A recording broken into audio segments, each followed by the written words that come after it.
Chapter 600. It was just an empty threat. Nongxi did not take it seriously. I've already made it very clear. Please reconsider your choice. That's right, working with you is the result of my insistence. However, if I'm no longer the patriarch because of this, then our cooperation will naturally end. Moreover, I think that even if there's a new patriarch, they won't work with you anymore. After all, cooperation requires both sides to work hard. The threat in Nongxi's words was very obvious. Cooperation required both sides to work hard, and also required both sides to display their strength. If Long Qi did not have the strength, the outcome would be obvious. Long Qi's expression was very ugly at this moment. He wanted to wave his hand and say that if they did not want to cooperate, then so be it. After all, he had the channels to purchase goods and sufficient funds. However, these were not enough for a businessman. What they needed more was a strong sales network. Coincidentally, these were the things that the Swordsmanship family had and were good at. If he left them, perhaps Long Qi could continue to operate independently. However, it would take a long time to reach a scale. For the sake of money, Long Qi could not make such a brainless decision. Long Qi's expression changed again and again. He smiled very sincerely. Mr. Patriarch, what are you doing? I was just joking. Just as you said, since we are now citizens of Laos and we are paying business tax, I think they should be more than happy to help us out when we have a problem, right? Long Qi changed his words, or rather he was forced to change his words. Since the situation was not good, he had no choice but to lower his head. Nongxi smiled in satisfaction. I was just joking with Mr. Long. Since that's the case, when do you think we should talk to the mercenaries about this? This matter cannot be rushed. The mercenaries do big things. How about this, let me contact them first. I'll give you an answer a day later, Long Qi replied with a smile. He had not contacted Yun Ke for a long time. Now he did not even know where he was. How could he meet him just because he wanted to? Knowing that Long Qi was going to use his connections, Nongxi's goal was achieved. He smiled and left the state preceptor's residence. In the following time, Long Qi immediately sent out his men. He needed to know where Yun Ke was. Where was Yun Ke? Of course he was in Wanxiang City. However, as an agent of the Security Bureau, his whereabouts had always been difficult to track. Unless he wanted to meet someone else, it was too difficult to find him except for a limited number of people. It would be difficult for Long Qi to find Skylark. But what he didn't know was that Skylark was paying attention to him. He even got the news that Nongxi went to the Long residence. You're finally anxious? Very good. After hearing his subordinate's report, Skylark's face was filled with a victorious smile. Half a day had passed, but there was still no news about Skylark. It wasn't that his men didn't benefit from it, but the mercenaries were an impenetrable force, and outsiders had no chance to talk to them. They couldn't just go to the camp of the mercenaries or the provincial government to look for them openly, right? If that was the case, it wouldn't be looking for someone but seeking death. Men, prepare a carriage. We're going to General He's residence. Long Qi had no choice but to rely on his old face to do the job. No matter what, He Guang only joined the mercenaries because of his introduction, so he owed him a favor. However, Long Qi knew that this was the only time he could do this. The next time he had something to do, it was hard to say if He Guang would be willing to meet him. Long Qi was quite lucky. He Guang had just returned from killing bandits outside. After the servant reported, a guard walked out of the residence and led Long Qi to the depths of the residence. In front of the guard, Long Qi also lowered his posture. From this point, it could be seen that he was very clear about his identity. Usually, people like this wouldn't be detestable. In the living room, He Guang met Long Qi. After not seeing him for almost 3 months, He Guang had a colder and more murderous aura. Fortunately, when he saw Long Qi, he intentionally restrained his murderous aura and showed a warm side. State Preceptor Long, please don't, General He. In the future, you can just call me Mr. Long. Long Qi didn't dare to be arrogant and refused repeatedly. Okay, Mr. Long. How do you have time to come to my residence? He Guang laughed. He was very satisfied with Long Qi's intentional lowering of his status. It's a long story. Long Qi said while observing He Guang with the corner of his eyes, waiting for him to ask him. Otherwise, if he took the initiative to ask and was rejected, it would be too embarrassing. He Guang was very respectful and asked with a smile, Mr. Long, do you have any other troubles? You put down your political affairs and focus on being a rich man. This is something that I can't ask for. Long Qi shook his head. General He, you only see the glamorous side of me. You don't know that business is not so easy. You also know that I'm working with the Swordsmanship family. Not long ago. He Guang sat in his seat with a serious face. When he heard that someone had robbed a merchant ship on the Mekong River, he couldn't help but frown. He wasn't faking it. He was really angry at the audacity of the Phnom Penh dynasty's General Hun Senator. The current He Guang could be described as a different person than he used to be. With the power of 30,000 soldiers in his hand, he became the representative of the local forces in Laos. Of course, this representative was not self-appointed. The locals were willing to ask him for help. In front of the mercenaries, he didn't dare to call himself the leader of any other forces. This was especially true for the current governor of Laos, Yuan Shaoqin. Although he was young, he was decisive in his actions. In less than 2 months, 7 officials had died in his hands because of crimes, and more than 30 officials had been exiled and sentenced to death. It was this decisive killing that made the politics of Laos become clear. The dark things of the past had disappeared.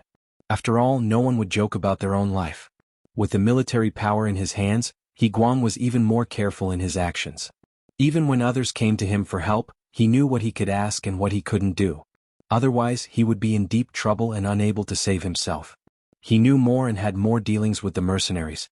He had met Yuan Shaoqin more than once to discuss the future of Laos. This made him understand what the young man's idea was. The young man wanted to build a strong Laos. This strong Laos would not only have a strong reputation, but also allow the people here to live a rich life. In ancient times, the feudal dynasties were divided into ranks. Laos was also divided into ranks. To be specific, the Han people were the first and the other foreign races were second, third, or even lower. Yuan Shaoqin wanted to lead all the people on the road to wealth, so that they wouldn't have to worry about food and clothing. Such an ambition was easy to say, but it was very difficult to achieve. Since ancient times, many people with great talents and great foresight had such a goal. However, no matter how hard they worked, there would always be people who didn't have enough to eat or wear warm clothes. It was obvious how difficult it was to achieve wealth together. Yuan Shaoqin had the intention to do this. In his words, as long as the people were willing to work hard and endure hardships, they wouldn't starve. Especially since the potato was a high-yield crop and had been widely planted. If they were lazy, they would be sent to reform through labor. In any case, the people had to be hardworking, and in exchange they would also become rich. The real people were naturally able to endure hardships. In the past, even if they endured hardships, they wouldn't necessarily have a good harvest. However, under Yuan Shaoqin's leadership, the lives of those who could endure hardships began to change. After all, Laos was going through a huge change and there was a lot of work to be done. Even if he worked hard to build houses and roads, the remuneration he earned was enough to feed his family. Under Yuan Shaoqin's leadership, Laos was changing day by day. Following that, the young governor began to focus on the treatment and fairness of the people. With Yang Bao, who could complain about any injustice, there were fewer cases of people bullying others. The people could earn more money and live better lives. They could also gain more respect in terms of human rights. This was all brought about by Yuan Shaoqin. As the main representative of the natives of Laos, He Guang naturally saw all of this. This also allowed him to have a better understanding of Yuan Shaoqin's governing philosophy. Yuan Shaoqin was his direct superior, so how could he do his job well if he didn't figure it out? After understanding all of this and hearing Nong Si's story, he had a feeling that Yuan Shaoqin would do something about it. As he had said, they were now legal citizens of Laos and had paid taxes. Now that there was a problem outside, how could the Laos government ignore it? Okay, I understand. I will find a chance to report it to the higher-ups. He Guang hesitated for a moment, but he didn't make any promises. After all, this matter involved the Kimbian dynasty. Although the mercenaries were powerful, they had taken down Jiaoji and Lansang kingdoms. Now was the time to digest the fruits of their labor. Who knew if there would be more problems? Long Qi knew that He Guang's current position was a little awkward. With a new master, he had to worry too much about what he said. Long Qi didn't press him too much, and instead, he cupped his fist to express his gratitude. After staying for a while, he left the He mansion. Yang was in Yang Qindong's mansion discussing the next step. Since the plan had already started, there was no reason to stop. Chapter 601. Report. The Security Bureau just sent news that Long Qi went to the He family's residence and left after an hour. Tiger's Mane walked into the study and reported to Yang Qindong, who was looking at the sand table. Got it? Yang Qindong nodded and said, pack up. We will head to Wulong City tomorrow morning. Not only was Tiger Edge stunned by this order, but even Skylark, who was analyzing the situation, was also stunned. Wulong City was a big city in Siam that was very close to Lao province. It was less than 300 miles away from Wanxiang City. However, it was still within Siam's territory. Why did the sixth young master want to go there? The two of them could not figure out the meaning of this step. However, since it was the sixth young master's intention, they had to carry it out. Tiger's mane nodded and left. Yun Kei, who was left behind, quickly looked at Wulong City on the sand table and fell into deep thought. He lowered his head for the time it took for an incense stick to burn. Then he suddenly shouted, I know, sixth young master is preparing to, Sure. Yang Chendong smiled at Yun Kei and nodded, That's right. I am preparing to go to war with Siam. As for the extent of the war, it depends on the attitude of the other party. The sixth young master. Isn't this too risky? After all, we don't have a lot of troops. If we do this, it will be equivalent to going to war on two fronts. Although Yun Kei believed in the strength of the mercenaries, he could not help but worry when he thought about how the enemy this time was much stronger than Jiaoji and Lansang Nation. This young master knows, but there will only be progress if there is a challenge. Otherwise, wouldn't it be too boring to always suppress others and beat the weak with strength? Alright, this matter is only known to the few of us. Don't tell Xiaoqin. The young master is looking forward to seeing how he will perform in such a situation, Yang Chendong said with interest. Yun Kei saw all of this and he was very envious. What did Luan Xiaoqin do to deserve such attention from the sixth young master? Let's hope that he can have a perfect performance this time. Once he passes this test, his future will be limitless. Not only did he not let Luan Xiaoqin know that Yang Chendong secretly went to Wulong City, but Yang Chendong also did not show any interest in the matter of the Salangan family. He did not say that all of this was arranged by himself. He just wanted to see if the governor whom he had promoted had the ability to handle things. Although the other party was too young, the sixth young master's heart was still filled with hope. After a night of thinking, He Guang went to the provincial government early the next morning.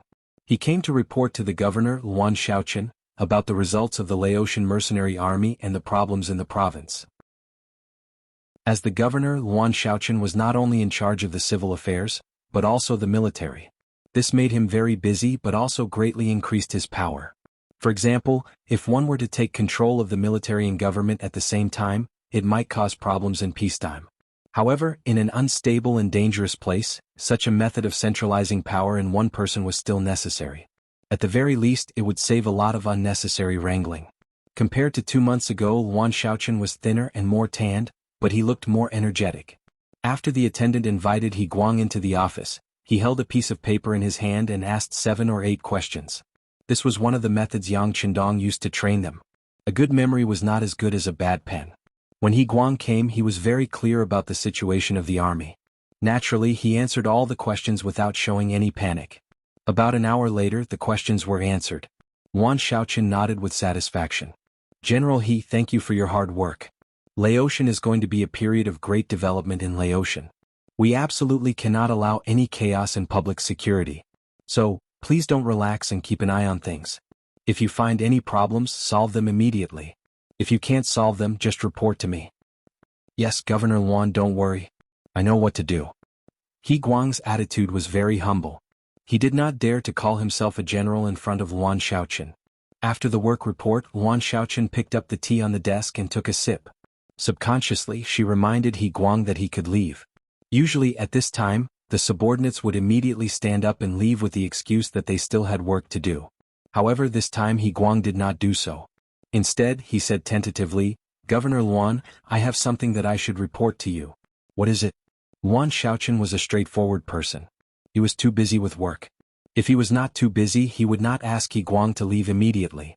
Because in a while it would be time for the next person to report. It wouldn't be good to chat with others while drinking tea and delaying the main work. Since he had made up his mind, He Guang no longer hesitated. Instead, he used the simplest and most concise words to explain the matter that Long Qi had told him. After saying this, he immediately shut his mouth. He could pass on the message, but it was not up to him to make the final decision. He originally thought it was a military matter. He did not expect that the citizens involved were treated unfairly in other countries. This was the first time he encountered such a matter. For a moment, Luan Xiaoqin did not know how to deal with it. However, his intuition told him that it was not a small matter. Okay, I understand. How about this, I will go to General He's residence tonight. Speaking of which, I have been here for more than 2 months, but I have been busy and did not visit your wife. It is very rude of me. And when the time comes, I would like to ask General He to invite the people involved. I want to hear their words. Yuan Xiaoli's face was full of smiles. When He Guang heard this, he was excited. Yes, then this general will be waiting for the governor's arrival tonight. What do you mean by not arriving? He said that he was just going to walk around casually. Don't make such a big commotion. Yuan Xiaochen was still smiling, but the reminder in his words was very obvious. That was, he wanted to keep the matter of him going to the He residence as low-key as possible. Don't let everyone know. He Guang immediately understood Yuan Xiaochen's meaning. The other party did not want to make a big commotion before making a decision. He immediately nodded. Yes, Governor Yuan is right. We are just going to walk around in private. We will not disturb others. Very good. Then I will trouble General He to go and prepare. After He Guang left, Yuan Xiaochen intentionally stood up to send him off. This gave He Guang a fright. He quickly said, Governor Yuan, please stay. However, the moment the door closed, He Guang's bent body immediately straightened. This was the first time the governor personally sent him off after he reported his work. Although it was just for show, it was already a big improvement. It proved that his actions had caught the other party's attention. This was definitely a good start. It seems that I did the right thing by reporting this matter. I'll go back now and bring Long Qi and that Tanong Si over. I'll tell them what they can say and what they can't say when they meet Governor Yuan tonight. He Guang muttered to himself as he walked out of the building. In the office, Yuan Xiaochen had already closed his eyes and leaned against the back of the chair. Early this morning, he received the decision of the 6th young master to go on patrol. Therefore, when such a problem arose, it was impossible for him to ask for advice. Thinking about what Beta Persei said in the letter, the 6th young master said that you should work as you should, as long as everything is reasonable and legal. If anything happens, he will take care of it. This was not as simple as just saying. Yuan Xiaochen knew that since the 6th young master said it, he could really do it. Even so, if he asked for advice on everything, he would be too narrow-minded. It's just the Phnom Penh dynasty. Daring to touch the caravan of Lao province is tantamount to provoking the Lao provincial government. Even so, it is absolutely impossible for the other party to not give an explanation. Otherwise, if they attack the caravan this time, I am afraid they will attack us next time. After making a general decision in his heart, Yuan Xiaochen opened his eyes again. At this time there were footsteps outside the door. It was the next official to be received. He mansion. Today, after He Guang came back, the He residents began to clean up. Then, his personal guards were sent out one by one to be responsible for the safety of the surrounding streets. In short, Governor Yuan came to his residence to give him face. Then he absolutely could not have any problems, not even the slightest bit. When the sky just turned dark, Long Qi and Nong Si appeared at the door of He mansion. Sure enough, they were traveling light. Each of them had only brought a personal attendant with them. It was not as simple as what the messenger had said, that they did not cause any commotion. At this time Nong Si was very excited. Even when he arrived at He Guang's mansion, he still felt like he was in the clouds. Originally he thought that after forcing Long Qi, even if he would think of a way, there would not be a result so quickly. After all, this person had already retired from the position of state preceptor. Moreover, he was a minister of the previous dynasty. Seriously speaking, it was already good that he was not punished. But who would have thought that the other party really found General He Guang? What was even more unexpected was that the matter had already been reported to Governor Yuan. Who was Governor Yuan? Although he had the title of governor, there was no difference between him and the previous king of Lansang Kingdom, Piaci. Chapter 602. It was rumored that Governor Yuan was very young and his future was limitless. If he could establish a good relationship with him, would the Sorangan family still have to worry about the future? He had asked around and found out that many big shots in Lansang wanted to meet Yuan Xiaochen and have a meal with him. However, they had no way to do so. Now he had done it. From the moment he received the news, he wanted to shout out to the entire Lansang nation, no. It should be said that everyone in Laos knew about it. However, considering that He Guang had told him to keep a low profile, he suppressed his excitement and followed Long Ping to the He residence. The moment he entered the He manor and saw He Guang, Nong Si had a very respectful look. To him, it was rare to be able to establish a good relationship with He Guang. All right, Governor Yuan will be here soon. Whatever he asks, just answer. If you don't know, don't say anything. He Guang reminded with a dark face. Of course, these words were mainly directed at Nong Si. Long Qi had been a state teacher before and knew what to do better than him. Yes. Nong Si was an understanding person, so he kept nodding. All right, then we'll stand here and wait for Governor Luan to come. After He Guang finished speaking, he stood there in a very standard military posture, giving people the feeling that Governor Luan would appear in front of him at any time. Long Qi and Nong Si naturally didn't dare to say anything. They also stood behind He Guang and waited. Fortunately, this didn't last very long. In less than an hour, a soldier in armor ran over. Seeing this soldier appear, He Guang's face turned serious. He turned around and said softly, "He's here." Then he turned around and looked into the distance until a group of people slowly appeared. Luan Xiaoqian also kept a low profile this time. Other than himself, there were only 6 Lung Feng guards. After becoming the governor of a province, Yang Qindong gave him the standard of a squad of guards. However, he would not bring all of them with him. Usually, he would only bring 4 to 6 people with him when he took a break. Greetings, Governor Luan.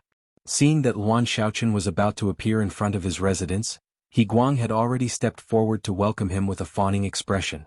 His attitude was completely different from He Long Qi and Nong Si's earlier attitude. "General He, I'm sorry to have kept you waiting. I had some business to deal with at the last minute, so I was delayed." Luan Xiaoqian was very young and humble. Even when facing his subordinate, He Guang, he still had a humble expression on his face. This was hard to imagine. Feudal dynasties had a strict hierarchy system. Superiors were always indifferent to their subordinates. Even if they did something wrong, they would not admit it. Of course, the subordinates would not dare to pursue the matter. However, Luan Xiaoqian came late and apologized, which greatly exceeded the expectations of Long Qi and Nong Si. The two of them looked at each other at the same time as if to say, could the person who came be Governor Luan? How could he apologize to a subordinate general? This didn't make sense. He Guang stood there. He was also frightened by Luan Xiaoqian's attitude. Although the other party just said it casually, he still expressed his apology. This suddenly made him very nervous. "Governor Luan, please don't say that. You are a superior. We should wait for you." "Hey, you can't say that. The 6th young master said that all people are born equal. As long as everyone is willing to work hard, is willing to improve and has a benevolent heart, then they will be respected. So, I came late and delayed your time. It's just an apology. It's nothing. It's something that should be done." Luan Xiaoqian suddenly became serious, as if he was talking about something very important. He Guang also put away the charming smile on his face. Luan Xiaoqian had mentioned the 6th young master, who was a godlike existence in the eyes of some people. Even He Guang had only seen Yang Qindong once when he entered the city. At that time he was so scared that he didn't dare to raise his head. He only knew that the 6th young master was very powerful, very powerful. Now that even Governor Luan Xiaoqian was so serious, he of course had to stop smiling. These words also reached Long Qi and Nong Si's ears, and they couldn't help but tremble. Since Governor Luan Xiaoqian said that all people were equal, didn't it mean that they had a chance? After all, they were also citizens of Laos. After a simple greeting at the door, He Guang quickly invited Luan Xiaoqian into the house. "This is the first time I'm visiting. I brought some gifts for sister-in-law. General He, please accept it," Luan Xiaoqian said with a smile as he casually sized up the He residence. A Lung Feng guard behind him then handed over a very exquisite box. This was the first cosmetics and perfume that were taken out of the imitation warehouse. After continuous development and self-processing in Qiming City, there was a new brand and packaging, Yang's Beautiful Beauty. Yang's Beautiful Beauty cosmetics had now become the best item in the eyes of upper-class women. Not only could it make women whiter and delay aging, there was also a set of 6 bottles of perfume that could make women exude different fragrances. The value of this set alone was more than 2,000 taels, and it belonged to the kind that had a price but no market. If it could be taken further away, even if the price was several times higher, it would still be a hot commodity. "Thank you." This general thanks Governor Luan for his kindness. He Guang took the gift with a flattered look and carefully put it in the hands of the servant. He spread his right arm and said, "Governor Luan, the banquet is ready, please. Let's go together." Luan Xiaoqian still smiled and nodded, and under He Guang's lead, step by step, walked towards the banquet hall. Several people walked and chatted, and Long Qi and He Nongxi were also introduced to Luan Xiaoqian by He Guang. "Mr. Long has made a great contribution to the liberation of Lao province. This is something that the world will not forget." Looking at Long Qi, Luan Xiaoqian said seriously, Thank you for Governor Luan's recognition, thank you." Long Qi said with tears running down his face.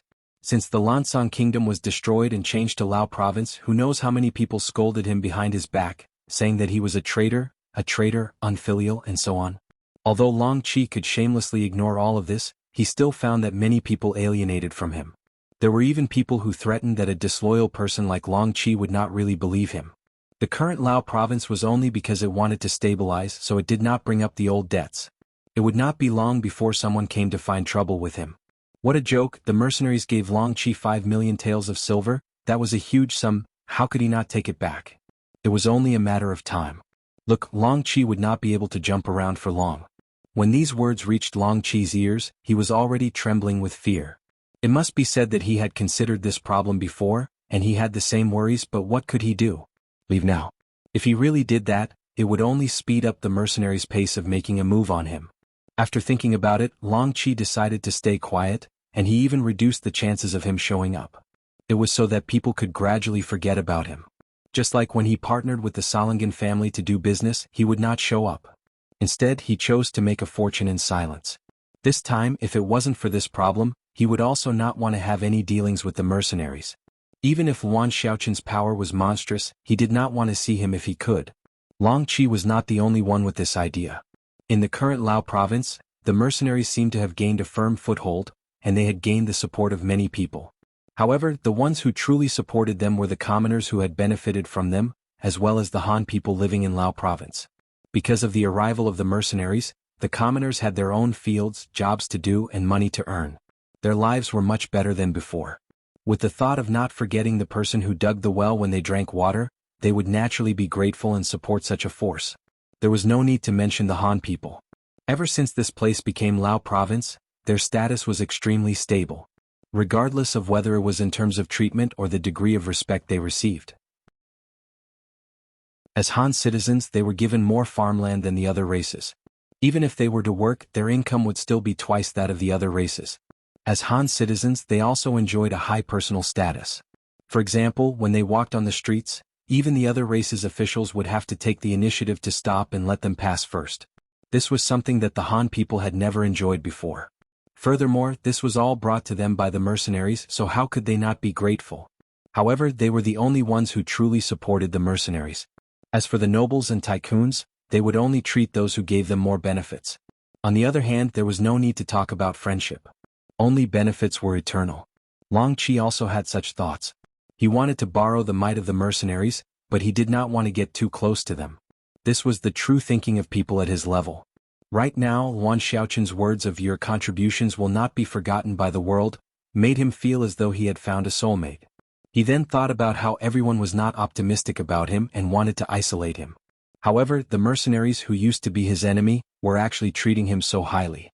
Under such a comparison, he could not help but feel like crying. When Yuan Xiaoqin saw Long Qi's expression, a smile appeared in his eyes.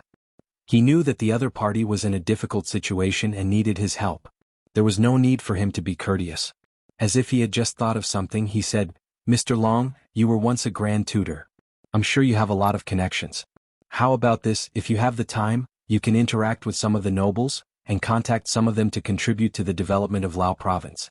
If you need any help, our provincial government is willing to back you up. How about that?" Chapter 603.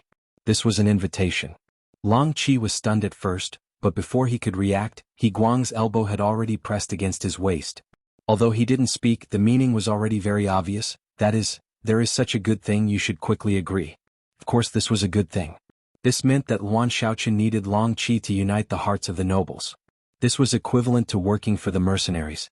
If anyone dared to disrespect Long Qi, it would not only be disrespecting Long Qi, but it would also be disrespecting the Lao's government and the mercenaries. The result would be obvious. In fact, Long Qi was not very old, just over 50 years old. He could still continue to shine. The most important thing was that he used to be the state preceptor here, so he was very familiar with the upper class. The matter of unifying the hearts of the nobles, in the eyes of an outsider like Yuan Xiaoqin, may not be easy to do. It would take a lot of time just to investigate and understand some things. But it was not a problem for him. It was not an exaggeration to say that it was easy to do. Thinking that once he could become a representative of the mercenaries, who would dare not to give face to him, Long Qi's heart immediately became lively. At the moment, his old face flushed red and he cupped his fist to Luan Xiaoli. Thank you, Governor Luan. As long as my old bones are still here, I will do my best to do this matter. Ah, good. Luan Xiaochen laughed and reached out to help Long Qi up. This was also an unexpected surprise. With Long Qi as the vanguard, many things will be much smoother. At least, he knew who could be friends and who could be enemies. It was okay to be generous to friends. But to enemies there was only one word: kill. Kill until they were terrified, kill until they were afraid, and if it still didn't work, then kill until they were all dead. Anyway, the lives of the foreigners were never the first. After greeting Long Qi, Luan Xiaochen's gaze fell on Nong Si again.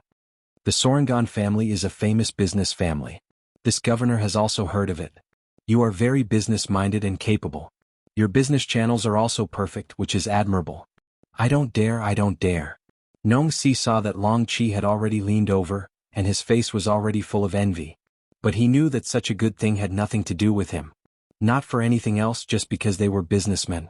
Businessmen could not be too political. Otherwise, if they wanted to do business in other countries to make money, they would be ostracized. That would be a great loss. Luan Xiaochen did not have the intention to rope him in. The development of Laos could not be done without businessmen. But that didn't mean that he couldn't live without a single merchant. Could it be that he, Butcher Zhang, would be able to eat a pig with hair if he left? As they spoke, they arrived at the banquet hall. Luan Xiaochen naturally sat at the head of the table, He Guang sat on the left, Long Qi sat on the right, and Nong Si sat on the opposite side. Wine and dishes were served, followed by a toast. After 3 rounds of wine and 5 dishes, everyone was almost done eating. Next, it was time to get down to business. Nong Si gave full play to his potential as a businessman. He told the story of Sorangan clan's encounter on the Mekong River as if it was a story. He didn't add anything, nor did he add any personal opinions. He knew that such a big event couldn't be exaggerated at all. Otherwise it would easily backfire. Luan Xiaochen listened very carefully. Even when Nong Si finished talking, he did not express his opinion at the first moment. On the other hand, He Guang, who was sitting on the left, reprimanded General Hun Sen's behavior. It seemed that he did it deliberately. After all, he was now a mercenary. Of course he had to stand on the right side. Hun Sen?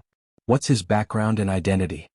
Luan Xiaochen wanted to know more about the situation, so he looked at the 3 people. Let me answer that, Long Qi said. He had always wanted to perform well. As a former state preceptor, he was very familiar with the situation of the surrounding countries. It was not an exaggeration to say that he knew everything. From Long Qi, Luan Xiaochen learned more about Hun. Senator Hun Sen was one of the important military representatives of the Golden Bian dynasty. His position in the army was second only to General De En. Although they were both generals, Hun Sen and De En were quite different. General De En would treat his soldiers with sincerity. Unless it was necessary, he would not be too cruel to his soldiers. If possible, he would try his best to give his soldiers some opportunities to improve themselves. Hun Sen was different. This person was ruthless and extremely greedy. He even dared to embezzle the pay of his soldiers, which caused many people to be dissatisfied with him. However, this person was very good to those who were stronger than him. He would give gifts during festivals, which made him a good impression in the eyes of the higher-ups of the Golden Bian Kingdom. Even King Boromir had a good impression of him. It could be said that he was a typical example of flattering the superior and bullying the inferior. There were too many people who had received benefits from him, so it was difficult to touch him. After Long Qi introduced the situation one by one, he finally added some of his own thoughts. As far as this old man knows, although this person is ruthless, he is still very discerning when doing things. He is very clear about who can be offended and who can't be offended. This time he suddenly attacked the Sorangan family, which is different from his usual behavior. It is really unreasonable. What Long Qi meant was that the Sorangan family was a part of Lao province and had a good relationship with the En in the Golden Bian Kingdom. Logically speaking, Hun Sen should not have any thoughts of attacking them. Could it be that he was blinded by greed and dared to rob money for money? Long Qi could not be blamed for having such thoughts. This matter was not done by Hun's senator, it was done by Yunk with Yang Qindong's consent. The reason why Hun Sen was chosen was that this person was very greedy and was very famous. If he was not the scapegoat, who else could it be? Of course, Luan Xiaochen would not delve into the reason. He only knew that the citizens and merchants of Lao province had been persecuted. As the governor of the province, he had to seek justice. Otherwise, an official who only knew how to be unruly in his own home would not be respected. After seriously understanding the matter, Yuan Xiaoqin's eyes fell on Nong Si, wanting to hear his opinion. Nong Si knew that it was time for him to express his opinion, so he told Long Qi his plan. Governor Yuan, I have arranged for someone to go to the Golden Bian Kingdom and ask Hun Sen to return the stolen money. I also sent someone to plead with General Dun, hoping that he can put some pressure on Hun Sr. That's it. Yuan Xiaoqin looked at Nong Si for a long time and realized that Nong Si had finished speaking. He looked at him with some dissatisfaction. Yes, that's it. Nong Si nodded with a puzzled face. He thought to himself, isn't it enough? It's already good enough to recover the lost money. As for the people who were killed, they can only blame themselves for their bad luck. That's not enough. Yuan Xiaoqin shook his head decisively, then looked at Nong Si and said, Patriarch, since you have come to me, it means that you have found the Lao provincial government. If this matter is so simple, it is tantamount to blasphemy against the provincial government. Do you understand? Nong Si just wanted to recover the lost money and reopen the trade with the Golden Bian Kingdom. He didn't think so much. Looking at Nong Si's shocked face, Yuan Xiaoqin shook his head. Businessmen are businessmen after all. They only see the benefits in their eyes. How can they see the big picture? It seems that I need to remind him. Patriarch, now I'm giving you two choices. First, pretend that you didn't report this matter to the provincial government, and we didn't receive your request. You can deal with it yourself. Whether you suffer a loss or gain, it's your family's business. Second, report this matter to the provincial government and ask them to hand over the murderer, compensate for the loss, and make a public apology, and guarantee that this kind of thing won't happen again. As for whether they will agree or not, we will communicate with them. If they are really arrogant and don't put the citizens and businessmen of Lao in their eyes, then we will have to teach them a lesson. Teach them a lesson? He Guang heard it clearly. Governor Yuan, do you mean to send troops? I don't rule out that possibility. Yuan Xiaoqin didn't hesitate and said directly. Hiss. Whether it was He Guang, Long Qi or Nong Si, when they heard that Yuan Xiaoqin didn't rule out the possibility of sending troops, they couldn't help but suck in a breath of cold air. It's just losing some money and some people. These losses are the Sorangan family's own business. They didn't pay more taxes to the Lao government, but because of this Yuan Xiaoqin didn't hesitate to send troops. This result is really unexpected and they didn't even think about it before. At this moment the way the three looked at Yuan Xiaoqin changed. Although this person is still young, he seems to be covered with a layer of halo that makes people look up to him. Okay, Patriarch, you can make a choice. What I can say is that no matter what choice you make, I will respect you. But please remember, if you don't want to make a big deal out of this, then all the consequences of this matter will be borne by your family. If you encounter unfair things in the future, don't think that we will stand up for you. In other words, there is only one chance, understand? Of course, Yuan Xiaoqin had his own reasons for saying this. Lao had just been established and there were too many things to be done. It was not the right time to start a war. It would be best if they could avoid it. However, if the Sorangan family were to request the government, it would be a different story. If they were to ignore the request, it would be a disheartening blow to the hearts of the people, which would be detrimental to the establishment of a united Lao province. Chapter 604. For the sake of the people, for a better and more united Laos, even if the time was not right, he dared to fight. Because he believed in the sixth young master and the mercenary army. As for giving Nong Si only one chance to choose, it was because a government could not be controlled by businessmen. Today you want to do this, tomorrow you want to do something else. Do you think the government is run by you alone? Now, he had to make a decision to stop this kind of thing from happening again. Yuan Xiaoqin stated the conditions, and it was Nong Si's turn to think about it. This was a serious matter and it might even involve the mercenary army. He had to be careful. Yuan Xiaoqin did not intend to urge him. Instead, he chatted with He Guang and Long Qi about the rich families in Laos. The casual conversation also allowed him to know more about the country, especially about some of the hidden nobles. He got first-hand information about what kind of people they were and what they liked. As for Nong Si, his forehead was covered with layers of cold sweat. He really couldn't make this decision.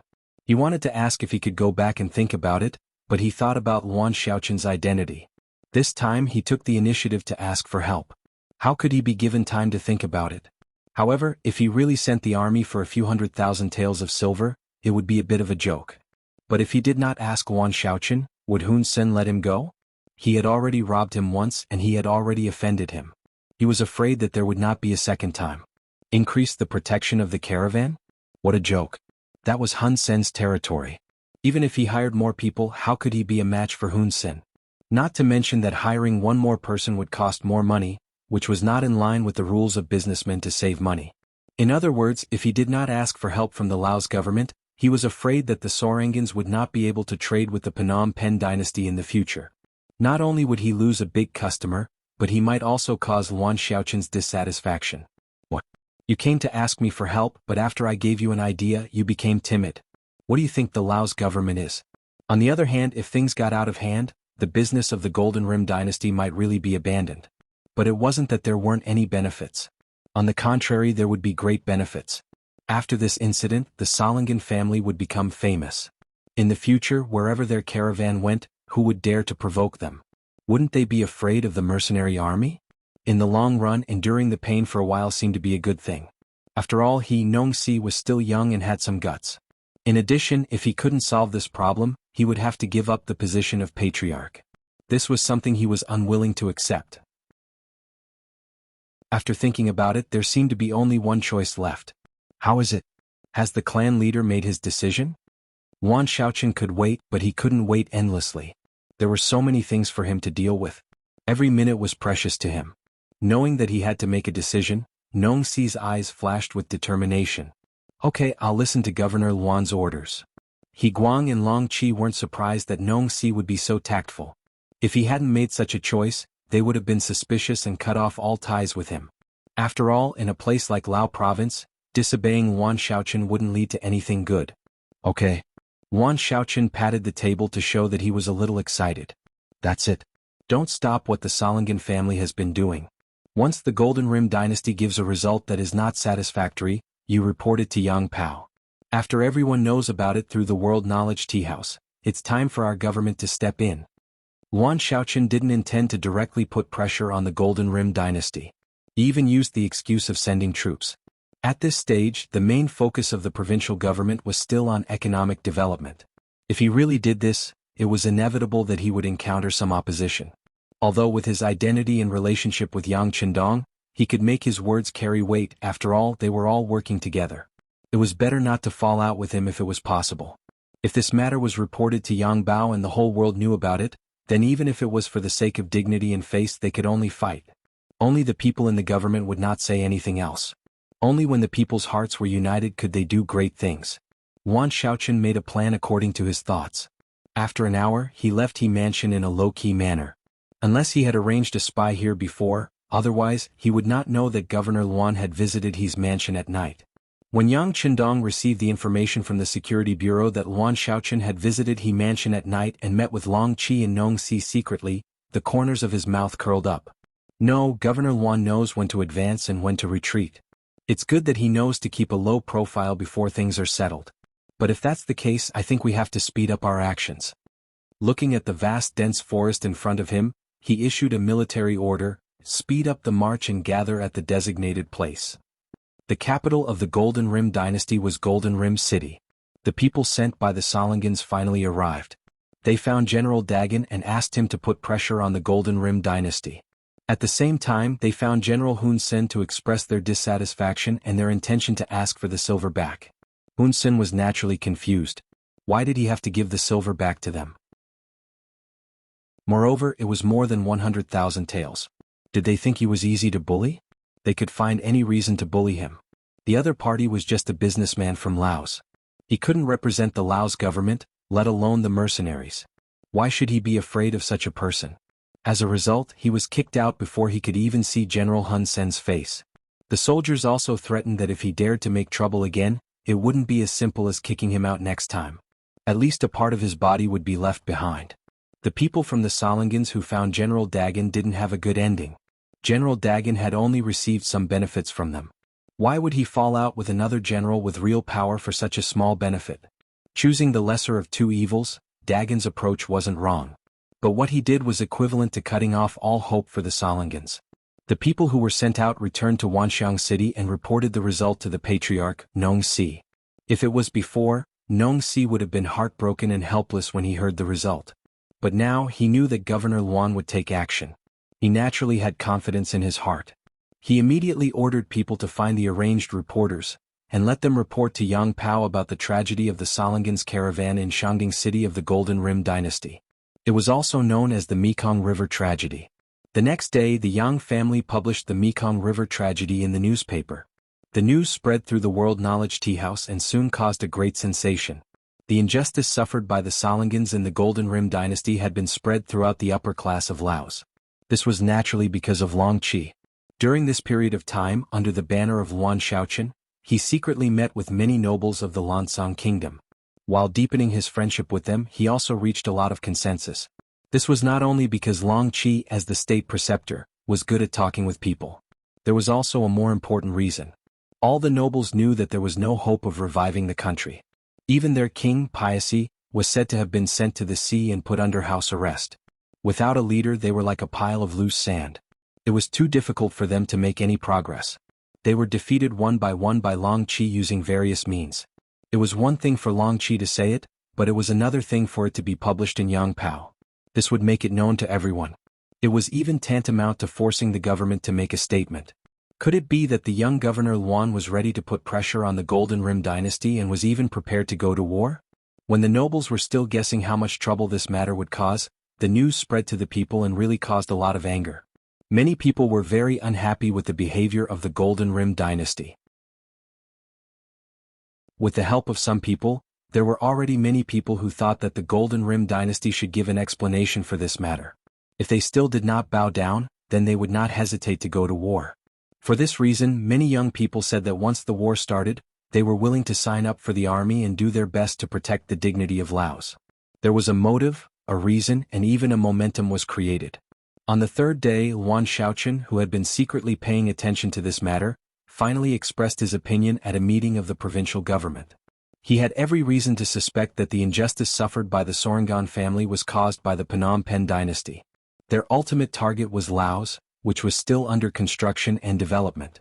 As the governor of Laos, he said that he liked peace and loved peace. However, if anyone dared to trample on the dignity of Laos, then he would not hesitate to go to war. Even if he had to pay the price, he would seek justice and an explanation. He even reserved the right to send troops to seek justice. Luan Shaoqian's words naturally caught the staff of the provincial government off guard. This was an economic development meeting. How could they talk about war? Wasn't this off topic?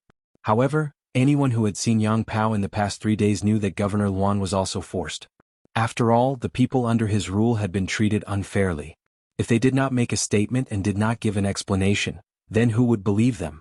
As a result, although Luan Shaoqian suddenly made a statement, there was no one who stood up to stop him at the meeting. This was because not only did they doubt Luan Shaoqian's ability, but also the vast majority of the people of Laos. In the face of such a powerful force, who would stand up to stop him? Chapter 605. The meeting went on smoothly. After that, Luan Shaoqian sent a messenger to the Phnom Penh dynasty to demand an explanation. The speed of the response fully reflected the high efficiency of the government. For this reason, Yang Bao also specially added an explanation, and this news also made many people rejoice. From this matter they also saw that they had a powerful backer behind them. If they could win this war or force the Phnom Penh dynasty to bow their heads, no matter where they went in the future, they would be able to hold their heads high and not be afraid of being targeted. The messenger was very fast. He left the city at noon and rushed all the way. After 7 days he arrived in Phnom Penh city. He took out a document and said that he wanted to see the king of the Phnom Penh dynasty. The officials of the Ministry of Rights were responsible for receiving the messenger from Laos. When they learned the purpose of the messenger, these officials were shocked. They were shocked that a caravan was killed. How could the Laos government be so agitated? Could it be that one of the people who was killed was a high-ranking official in the provincial government? Faced with the firm attitude of the messenger, the receptionist did not dare to be careless. He quickly reported the matter.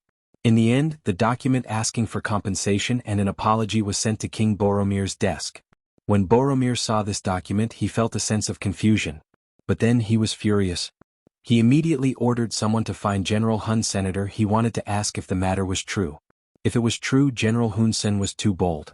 Due to the mercenary army's strength and combat power, it took half a year to conquer Jianghu and Lansang respectively, forcing the surrounding countries to take the initiative to form an alliance. For example, the Phnom Penh dynasty was now an ally of Siam and the Awol dynasty. Although they were allies, it did not mean that they were willing to compete with the mercenary army. At least, none of the three countries were willing to take the initiative to provoke the mercenary army and become their first target. Perhaps in the final battle, the three countries would win, but the first country to be defeated would definitely be the most miserable. Even if they won, they would not get any benefits. Therefore, the three countries put their hopes on other countries. They hoped that other countries would fight with the mercenary army to the death first so that they could reap the benefits. However, this definitely didn't mean that his country would be the first country to fight to the death with the mercenaries. Hun Sen was urgently called to the palace. As soon as he saw Hun Sen, he was scolded by the king. Hun Sen didn't know what he had done recently to incur the king's anger. When Bo Guoma was tired of scolding, he threw the document at Hun Sen's feet. He looked at Hun Sen with an expression that said, "Look at what you've done." Hun Sen picked up the document with trepidation. When he saw what was written on it, he immediately regained his confidence. He was greedy for money and had done many things that crossed the line, but the Salangan family's caravan was definitely not under his command. So at this moment he strongly refuted, and even cursed to prove his innocence. Hun Sen raised his head and looked as though he had been greatly wronged. When Boromir saw this, he started to doubt the authenticity of this matter. After all, there was no reason for Hun Sen to lie in front of him. If he did, he would find a way to make up for it. "You really didn't do this?" Although Boromir was 70% convinced, he couldn't help but ask with certainty. "Absolutely not. If I did, I'm willing to be burned to ashes after my death," Hun Sen said fiercely. Of course, he was full of confidence. Ever since the Salangans sent people over, he had deliberately called a few of his confidants over. In the end, he confirmed that these people didn't do anything. Everything was a misunderstanding. Now that someone was using this matter as an excuse, of course he wasn't afraid. "If you didn't do it, why did the Salangans insist that you did it? They even sent a document from Laos because of this. Could it be that they are deliberately putting the blame on us so that they can use the army against us?" Boromir's eyes kept darting around as he considered all kinds of possibilities. "That must be it. They want to use the army against us. Your Majesty, the mercenaries are very ambitious. This is the reason they are looking for. We have to be careful," Hun Sen immediately agreed after hearing what Boromir said. "So that's the case. How can they bully us like this? Why are they looking for us?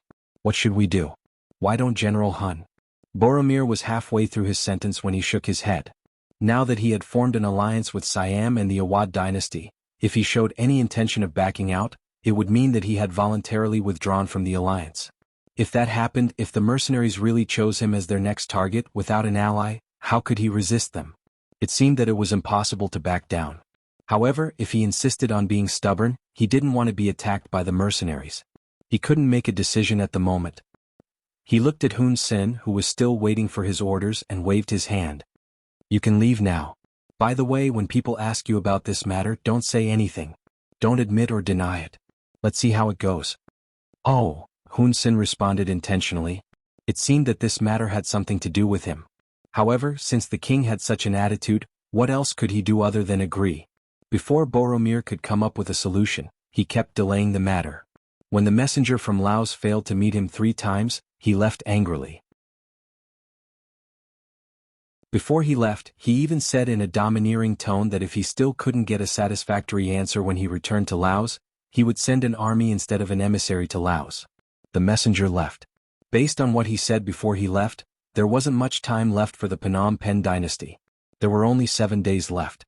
If they couldn't make a decision, it seemed like a war was imminent. When he heard that a war was about to break out, Boromir was really afraid. The military strength of the Phnom Penh dynasty was only average. In terms of territory, it was smaller than Laos. Once a fight broke out, what would he use to defend against the mercenary army? He couldn't win the war. If he couldn't win, he would have to bow down. If he bowed down, the mercenaries would have no reason to send an army. Although it would be humiliating and might even cause dissatisfaction with his allies, what other choice did he have? Just when Boromir was hesitating and he was even inclined to admit defeat, the messengers from Siam and the Awal dynasty suddenly appeared. They all expressed their approval of the Phnom Penh dynasty's initiative to attack Laos. At the same time, they also stated that if Laos wanted to harm the Phnom Penh dynasty, they wouldn't sit idly by. They would take the initiative to send troops to help. After all, they were allies. With the support of his allies, Boromir's confidence increased a little. However, he still couldn't make a decision. But it was at this moment that something unexpected happened. He didn't know how, but this matter was spread all over the country. Immediately, a large number of citizens stood up and expressed that they would not lower their heads for the sake of the country's dignity. At this critical moment they were willing to fight for the country. Following the pleas of the people, more and more nobles and rich gentry stood up. They expressed that they would not bow down to the unreasonable accusations of Lao province. For this reason, they were willing to pay a large amount of military expenditure to support the king. The people's matter was easy to deal with. As long as the public opinion was good, the kind and ignorant people could be easily manipulated and led. But why did the nobles stand up as well? Boromir was very puzzled. He immediately sent someone to investigate. Soon the results reached his ears. It turned out that the nobles did this for the sake of their own interests. They said that it was for the sake of their interests because the envoys of Siam and Ava contacted them in private. They said that as long as Laos was defeated and occupied, the nobles would get a lot of benefits. They had no choice because there were too many precedents. Whether it was in Vietnam or Laos, many of the nobles' fields had been divided and their houses occupied. Once the mercenaries occupied Phnom Penh dynasty, the nobles would be forced to a dead end. This was indeed the case. In the spirit of giving land to the rich was the fastest way to get closer to the people and gain their support. This was done in both Vietnam and Laos. Many rich gentry went bankrupt because of this, and some of them even had their properties confiscated because of this, and their entire family was taken away to reform through labor. However, not all nobles were targeted like this. For example, some nobles who were doing legitimate business or inherited their titles and relied on their salaries. Because they didn't have a lot of land and didn't do anything evil, they still maintained their strength intact. But no one knew that if these people were not targeted now, they would not be targeted in the future. What if the mercenaries were to gain a foothold? Would they do something to them? No one could say for sure. This scared the nobles of Phnom Penh dynasty. In addition, some people instigated them, so they all stood up. Instead of being at the mercy of others, they might as well fight. What if they defeated the mercenaries? Then, not only would they be fine, but there would also be a lot of benefits to be gained. It was clear that everyone knew what they should do in this situation. As a result, these people jumped out and decided to take a gamble. If it was only the support of the people, Boromir was not worried. He was the ruler here. As long as he gave the order, with the help of the army, it would be easy to suppress some people. However, with the participation of these nobles, it was completely different. These people's forces were complicated. If things went wrong, even his throne would be in danger. These people were not to be offended. In other words, his rise to the throne was inseparable from the support of these people. Chapter 606. With the support of the people, the support of the allies of the two countries, and the pressure of the nobles, Boromir had no other choice. He made up his mind to not lower his head, and began to mobilize the army. While asking for military funds from the nobles, he also began to recruit soldiers from the people. There was no such thing as an airtight secret, not to mention that the Golden Bien dynasty had no intention of hiding their actions. Just as the emissary returned to Wanxiang City, new news came. The Golden Bien dynasty had begun to prepare for war, and had recruited 100,000 soldiers from the people. In addition to his original army, the number of soldiers reached 400,000. When the number of enemies was reported to Luan Shaoqian, he was shocked. His first reaction was to ask his subordinate, the sixth young master, where was he? When he found out that the sixth young master had returned to Wanxiang City and was in the original Lansang Palace, Luan Shaoqian put down everything in his hands and rushed to the palace. Now that things had gotten out of hand, he could not hold it in anymore. He urgently needed the support of the sixth young master. Yang Qindong returned to Wanxiang City the night before yesterday. As the saying goes, leaving the city without a sound, returning without a sound. He returned after arranging everything. After being busy for a while, he came back and had a good sleep. When he woke up, Yang Qindong began to stroll around the palace. As he walked around, he clicked his tongue and sighed, "These bastards really know how to enjoy life. The country isn't very big and there are still many people who can't afford to eat. Their palaces are bigger and more luxurious than the other. How many people's hard-earned money is this? Young master, the palace in Crimson City is better than here." Hearing Yang Qindong's sigh, Tiger's Mane thought that the sixth young master was mentally unbalanced, and wanted to comfort him. "I know." Yang Qindong nodded, then looked at Tiger's Mane as if he was looking at an idiot. This immediately attracted Beta Persei's laughter from the other side. Knowing that he was being laughed at by Beta Persei and seen as an idiot by the sixth young master, Tiger's mane was a little unconvinced. He wanted to explain, but Yang Qindong spoke first. The young master thought that it would be a waste to have such a big palace here. Why don't we make good use of it? Why is there no one living here? The young master can live here. In the future he will have a palace in every province he goes to. How great would that be? Tiger's mane seemed to be dissatisfied with the contempt and took the initiative to speak. What? In your eyes, the young master is a person who likes to be extravagant and wasteful? After rolling his eyes again, Yang Qindong did not give Tiger's mane a chance to speak. Instead, he said as if he had made some kind of decision, I think we can move the business street to the palace. This way, not only will the business area be bigger, but doing business in the palace will also attract more curious people. That way we can earn more money, right? If they really did business in the palace, they could really attract more merchants. Think about it, because of the difference in levels, although merchants were rich, their social status was not high. Most of them did not have the opportunity to enter the palace. If there really was such an opportunity, there would definitely be merchants who had not established business relations with the Yang family who would want to take a look. As long as they came with the variety of products and novelty of the Yang family's business, there was no need to worry that those people would not take out money to buy the goods. Wouldn't that increase the speed of earning money? In terms of earning money, the trading company of the outer skies was not inferior to the fighting strength of the mercenaries. Especially the novelty of the products and the variety of products. No matter where they were, these products would be crazily fought over. However, Yang Qindong was still not satisfied. There were too many things that needed to be spent on the Yangxia. For example, high salaries. Currently, the officials of Vietnam and Laos were receiving high salaries, which were even higher than the tax revenue of these two provinces. If they wanted to reach the same level, they would need to develop for a period of time. And if they wanted to achieve the goal of earning money, they would have to wait for a few more years. In addition, the basic construction of the two provinces, such as building roads and houses, used reinforced concrete, which was the toughest and most useful material. The investment required was astronomical. This was Yang Qindong. If it was someone else, they would only be able to dream about it and would not be able to use it in reality. Although the development of Crimson City was going well and it already had a strong ability to earn money, every time a ship was shipped, it was equivalent to countless gold and silver being thrown into one's pocket. However, just relying on the ability to produce blood here was not good for long-term development. Moreover, the military factories, power plants, shipyards, and so on were also extremely costly. Sometimes, in order to succeed in a research project, one would have to fork out an unimaginable amount of money. Yang Qindong did not want to place all the pressure on Chisin City. He wanted the businesses in Vietnam and Laos to become more developed and larger. Only then would they be able to produce enough hematopoietic products and sell their own products. However, the scale of the business street was still too small. The number of merchants it could receive was limited, and the amount of goods it could store was also limited.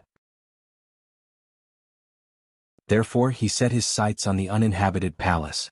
Governor Luan is here. Beta Persei's sharp eyes had already seen Luan Shaoqian approaching from afar and reminded him in a low voice. Haha, little Governor Luan is here. Yang Qindong returned to reality from his contemplation and turned around to laugh. The title of Little Governor Luan was first called by Yang Qindong, so Tiger's mane and the others often called him that in private. Because of habit, sometimes when they met in person they would still call him that. This caused Luan Shaoqian to be dissatisfied, but he could not say anything. After all, this was Yang Qindong's love for him. Adding the word little in front of the governor's name, would it really not affect his prestige? The sixth young master. Although he was displeased with the word little in his heart, he did not dare to show the slightest dissatisfaction in front of Yang Qindong. He even knew in his heart that adding the word little meant that Yang Qindong treated him as one of his own. If you don't believe me, go and look at the others. Who else had the word little in front of their official title? He should be happy that he was the only one who received this honor. Come, you came at the right time. Yang Qindong stretched out his hand and pulled Luan Shaoqian's arm, then pointed to the palace in front of him and said, "What do you think about making this place into a place where business is concentrated?" Here. Luan Shaoqian was also shocked by Yang Qindong's words. He instinctively wanted to say the same thing as Tiger's mane. This was the place where the sixth young master came to rest. It was equivalent to the emperor's side palace. Was he really willing to use it for business? Yes, it's here. Yang Qindong did not care what Luan Shaoqian thought. Instead, he said to himself, usually no one lives here. Instead, we have to arrange for people to guard and clean here. It's simply too wasteful. If he could take it out and make good use of it, wouldn't he be able to use it to attract more merchants to come here? Don't you think this is a good idea? Of course it's a good idea, Yuan Shaoqian said with certainty in his heart. As the situation in Laos became more and more stable, more and more businessmen came to get goods. He was worried that the original business street was a little too small. But if he wanted to expand, he would need to invest a lot of money, which made him a little distressed. If the palace could be used, not only would it solve the problem of investment, it could also expand the commercial street, store more goods, satisfy the needs of more people, earn more money and get more business tax. No matter how one looked at it, it was a good thing. Although he thought so in his heart, Yuan Shaoqian still asked the question, if this place is changed into a business district, where will the sixth young master live here in the future? Just leave aside palace. The area of this palace is too large. I can't live alone. Yang Qindong answered casually. Obviously he had just thought about this problem and made a decision. That's also possible. Yuan Shaoqian nodded. He could only say that it was possible. He could not say that it would definitely work or not. This was where he was smart. The palace was equivalent to Yang Qindong's private property. He could decide how to deal with it. Other people did not have such power, even if he might be Yang Qindong's brother-in-law in the future. Otherwise, if other people knew that he was the one who wanted to use the palace, and then the sixth young master agreed, who knew if it would cause some bootlickers to be unhappy? It was even possible to cause a group of people to attack him because of this.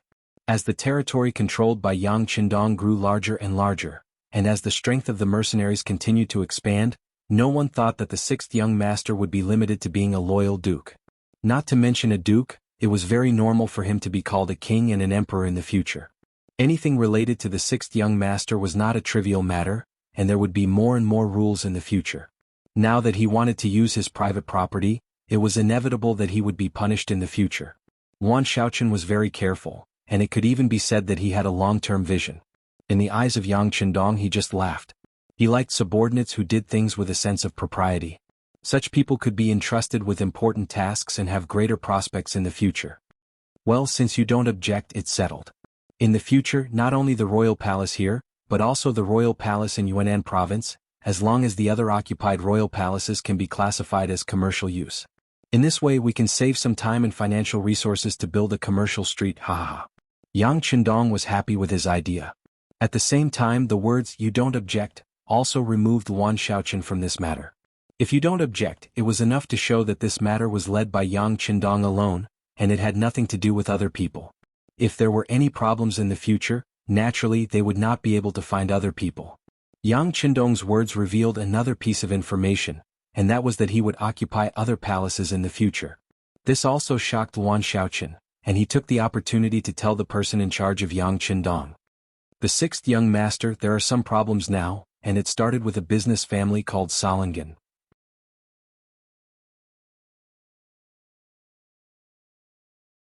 Chapter 607.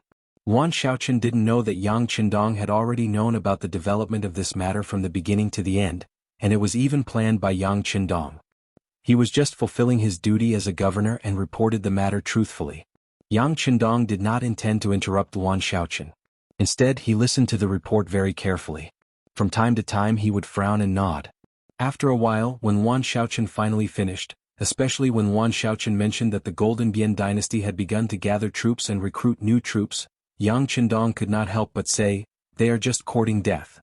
He did have such qualifications to say such things. In the eyes of others, the Golden Border dynasty was a great existence. Even in the eyes of the great Ming dynasty, because it was too far away, it was quite out of reach. However, in Yang Qindong's view, it was completely different. The Golden Border dynasty bordered Vietnam, Laos and Siam respectively. Just like the filling of a bun, it was tightly surrounded by the dough. If it was really aimed at him, Yang Qindong could start from several places. How could he put such a Golden Border dynasty in his eyes? Yuan Shaoqian was also excited by Yang Qindong's words. Yes, the Golden Border dynasty's move is no different from looking for death. But the problem is that now the three small countries of Phnom Penh, Siam and Ava have formed an alliance. No matter which of them is attacked, the other two countries will immediately follow. Although the mercenary is strong, it is still difficult to fight against three. You're right. But let me ask you, is the Sorangan family a citizen of Laos? Yang Qindong asked. Of course. In this regard, Luan Xiaoqun gave the answer without hesitation. Well, if they are citizens of Laos, then they are bullied. As the masters, how can we just sit back and do nothing? This will not only lose the hearts of the people, but it will also make others think that we are easy to bully. This must never happen. So if anyone provokes us, there is only one word: beat them. Beat them until they feel pain, beat them until they are afraid, beat them until they are obedient in the future. If we don't even have this bit of courage, then what's the difference between us and other small countries? Remember, the strength of a country doesn't depend on how much territory you have or how much resources you have. It depends on whether your citizens have their own status and whether they can gain the respect of others. Do you understand? This was equivalent to Yang Qindong giving Luan Xiaoqun a lesson. The latter listened attentively, and in the end, his eyes lit up. Sixth young master, I understand. Well, if you understand, then do what you should do. Let me, the young master, finish the war in the Golden Bian dynasty. Yang Qindong said confidently. To others, this war was a little sudden, but to him, he had been preparing for it for 4 months, and everything that needed to be arranged had been arranged. Luan Xiaoqun left with a happy face. Since the sixth young master said that he would be in charge of the war, he only needed to do the logistics work well. Of course, the economic development of Laos could not be stopped. On the contrary, the huge Lansang Palace could be used, and he could use more goods to launch a larger economic trade. After Luan Xiaoqun returned to the provincial government, he did not mention anything about the war. Instead, he announced the decision to move the commercial street to the palace and increase the economic trade development. As soon as the news came out, everyone who heard it was shocked and confused. What happened? Could it be that the mercenaries were afraid of the Golden Bian dynasty? Then they wanted to use the increased economic trade share to attract everyone's attention. It made sense. Although the mercenaries had the most advanced firearms, their foundation was too weak. Plus, they had just conquered Vietnam and Laos, so they should be weak. Even in the face of the Golden Bian dynasty's provocation, they had to suppress it first. When the Patriarch of Solingen heard the news, he immediately panicked. What did this mean? Did Governor Luan shrink back? He had created enough public opinion, and now many business families were waiting to see the result. If things were to end like this, it would be very awkward for the party involved. Not only would the family's business reach be unable to reach the Golden Bian dynasty, but the other countries would also vigorously attack them. After all, this matter seemed to be caused by them first. It was just a business family. If they suffered a loss in a foreign country, they could just admit it, and then use more money and more sincerity to build relationships. But they still wanted to kidnap the mercenaries and the Laos government, and use administrative pressure to solve everything. If they succeeded, others would look up to them and it would be normal for them to give the green light. But now the Laos government did not care about them.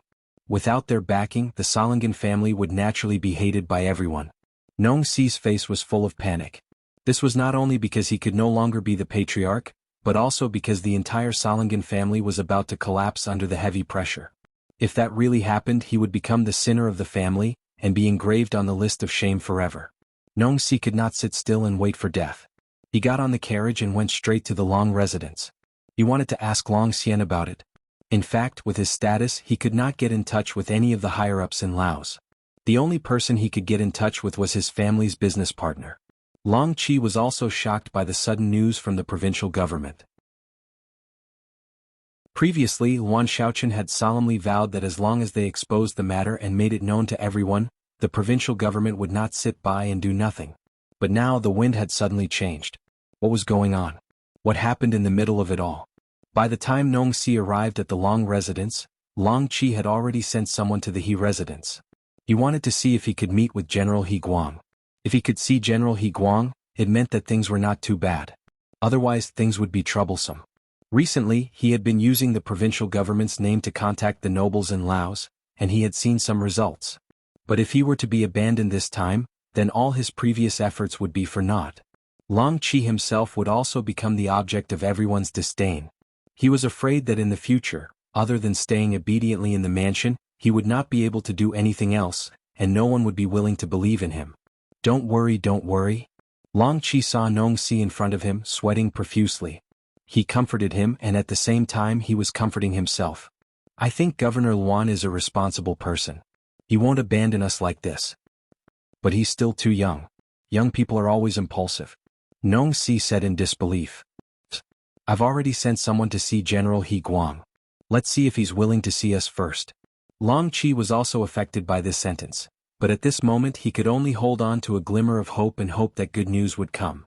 After what seemed like 2 hours, it felt like a year had passed. Finally, the person he sent out came back with a message from He Guang. Don't panic. Everything is under control. Just wait and see the results. This was the message from He Guang. Although Long Qi could not understand it, when he learned that the person he sent not only entered the He residence, but also met with General He Guang, he felt relieved. Since He Guang was willing to see his people, it meant that things were not that bad and there was still hope. No matter how Long Qi comforted himself, many people had already begun to laugh at him. Suddenly the pressure increased. Whether it was Long Qi or the Salangan family, they were now in a deep crisis. The envoys who had been keeping an eye on the Lao government, especially the governor Luan Xiaoqin, were secretly celebrating. In view of Luan Xiaoqin's strong statement, they were all ready to fight with the mercenaries. But who would have thought that it was all bark and no bite? It seemed that things were not going to end well. This inevitably made some people sigh that the mercenaries were just SOSO. After 5 days the influence became worse and worse. The nobles who stayed in Lao province also began to increase their communication.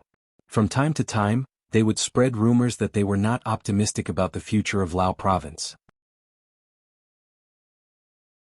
These nobles no longer had any power, but over the years, they had spread their influence deep into various industries. These nobles were not very good at accomplishing things, but they were very good at causing trouble. Under their influence, the volume of goods sold in the commercial street was greatly affected. The problem that the merchants had to consider now was the safety of the goods that had entered the Yang family's hands after leaving Laos. Although no one could deny that the Yang family's products were unique and of high quality, and they didn't have to worry about not being able to sell their products, what if they were robbed like the Suolangan family? The matter with the Sorangan family was too big. If it was not properly solved, the safety of all the merchants would not be guaranteed. The Phnom Penh dynasty was fine after they robbed the silver. Would the other small countries and regions follow suit? For the first time there was a backlog of goods. The official in charge of this matter went to see Luan Xiaoqin and suggested whether Chichen City could suspend the shipment or reduce the amount of goods. Otherwise there would be problems if there were too many goods. Especially when some of the goods still had a shelf life. If they were not sold in time it would be a big loss. Luan Xiaoqin did not seem to hear the suggestion of the official. Not only that, he also sent people to Chichen City in the name of the governor to rush the goods. This was the confidence that Yang Qindong gave him. In the face of Luan Xiaoqin's actions, many officials expressed their puzzlement. Some of the more straightforward people began to write to Chichen City, asking whether Luan Xiaoqin was capable of being the governor of Lao province. Chapter 608. The situation in Lao province began to change. The criticism of Governor Luan Xiaoqin was getting louder by the day. Yang Qindong, who recommended Luan Xiaoqin, did not say anything at this time, which made many officials puzzled.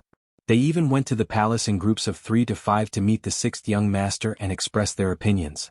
But no one was approved. In fact, Yang Qindong was no longer in Wanxiang City, let alone Lao province. How could he meet his subordinates? No one knew that the 6th young master had appeared in front of Shangding City, which was beside the Mekong River. Since things started here, let's start our attack from here. Yang Qindong sighed and looked at Shangding City, which was 5 miles away. He raised his arm gently and then put it down. Beside him, countless Lung Feng and auxiliary soldiers rushed toward Shangding City. Everything happened without warning.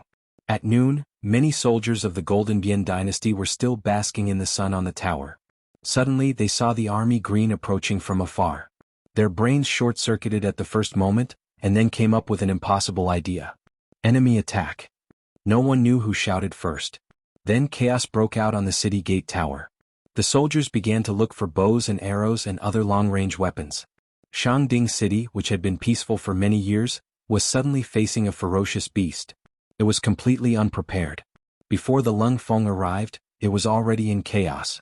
Close the city gate and send someone to Jujing City to ask for help. The centurion guarding the city shouted loudly. When he realized that no one listened to him, he simply went downstairs, found a fast horse, and rushed out of the city gate on the other side. The centurion's idea was simple. 300 miles behind him, there was a 100,000 army led by General Hun Sen in Jujing City. As long as he sent the message there, it would be a great achievement. It was still the same old saying. The idea was beautiful, but the reality was cruel. Just as the centurion rode out of the city and felt the wind whistling past his ears, he suddenly felt a pain in his chest and fell to the ground with a plop. Due to the inertia, the centurion was sent flying. When he landed on the ground, he was no longer breathing. It turned out that he had been shot in the chest. Since he had suddenly appeared and prepared for such a long time, how could Yang Qindong let the news leak out? When he gave the order to attack, all 4 gates of Shangding City were filled with mercenaries. Before the battle even started, Shangding City was already a dead city. The North City Gate was the main attack, while the other 3 city gates were the main defense. Anyone who rushed out, whether they were dignitaries, soldiers, or ordinary people, was greeted with whistling bullets. With a long spear in hand, who in the world could be his match? With strong fighting spirit and confidence, the mercenaries rushed into Shangding City from the North City Gate without encountering any decent resistance. Then there was a burst of intensive gunfire and the massacre began. All the people of the Golden Rim dynasty who were still running around on the streets, no matter what their identities were suffering the wrath of the mercenaries. Gunshots came one after another. After only half an hour, the pungent smell of blood floated in the air and did not dissipate for a long time. The street was already full of corpses and rivers of blood, but the mercenaries still had no intention of stopping. Unless they stayed in their homes and did not go out, as long as they went out on the street, they would face a merciless massacre. The mercenaries had never done such a thing before, but this time they took advantage of the massacre of the Sorangan family on the Mekong River to launch a bloody revenge. The mercenaries wanted to use facts to tell the world and warn everyone how terrible it was to be their enemy, and how wrong it was to do so. The massacre lasted for 4 hours and there was no one left on the street. They stopped and took a breath. The next work was done by the 20,000 Laotian mercenaries. They began to push the doors open one by one. They did not kill anyone but just called out the surviving people and let them see the bloody scene while cleaning the battlefield. Almost all the Sorangs who were rushed out of their homes were pale and then vomited. This scene would be imprinted in their minds and they would never forget it. Clean up the battlefield, gather the valuable things, and arrange a team of 1,000 to drive the carriages back to Laos. Then drive all the people out of Shangding City. Rest for the night and set off for Jianghu City tomorrow morning. Yang Qindong gave several orders in succession. He did not kill all the Phnom Penh people but deliberately let a group of people go. He believed that these people would become the best mouthpieces. He believed that it would not take long for this bloody scene to spread throughout the Phnom Penh dynasty. He wanted to completely intimidate his opponents before the war began. He wanted to make their morale plummet, and at the same time, make them feel fear from the bottom of their hearts. In this way, when the 2 armies met, it would be easier for them to win the war. Jianghu City. It was one of the big cities at the north gate of the Sorangan dynasty. It was another big gate after Shangding City. At this moment, the city was full of soldiers. Not only in the city but also outside the city there were barracks. One after another, there seemed to be no end to it. Hun Sen's 100,000 troops were stationed here. According to the plan, Hun Sen was the vanguard to rush to Shangding City as soon as possible, then go up north along the Mekong River and directly attack Bansa City in Laos. However, the sudden news from Laos made Hun Sen hesitate. He did not forget King Boromir's advice before he came. This was the time to show his strength. It would be best if they did not have to fight the mercenaries. After all, when facing the powerful mercenaries, they had no advantage except for the number of troops. Now that an accident had occurred, Laos acted as if nothing had happened. Under such circumstances, if Hun Sen still took the initiative to attack the enemy's territory, it would not be defending the country but provoking the enemy. This was tantamount to forcing the mercenaries to fight with them. This was definitely not what the king wanted to see, so Hun Sen stationed his army in Jianghu City without asking for permission and biding his time. He only sent someone back to Golden Rim City to ask for the king's orders. Hun Sen originally thought that as the vanguard, he would have to fight the mercenaries to the death, even at the cost of his own life. Unexpectedly, the mercenaries were scared, which made the 100,000 troops happy. During the time they were stationed, all the soldiers drank and ate meat every day. Anyway, the military budget was more than enough this time. Most of it was provided by the nobles, so it would be a waste not to eat and drink. They celebrated as if they had won the battle. Even Hun Sen did not say anything when he heard about it. He had been under a lot of pressure before, and now that the pressure was gone, it was time for the soldiers to relax. Because of this, Hun Sen gained the support of most of the soldiers, which made his popularity soar in a short time. He was almost on par with the first general, Dagon. Hun Sen was still immersed in his vanity, but he did not know that danger was approaching. The 2nd and 3rd regiments of the 1st Division of the Cold Front had arrived outside Jianghu City and were ready to launch a fierce attack. After marching for 2 days, they had covered 300 miles under their feet. Then they rested for an afternoon. When it was dark, the regiments, battalions and companies began to slowly encircle the 100,000 vanguard troops of the Golden Rim Dynasty according to their previous orders. The sky was dark, but the camp of the Golden Rim Dynasty was as bright as day.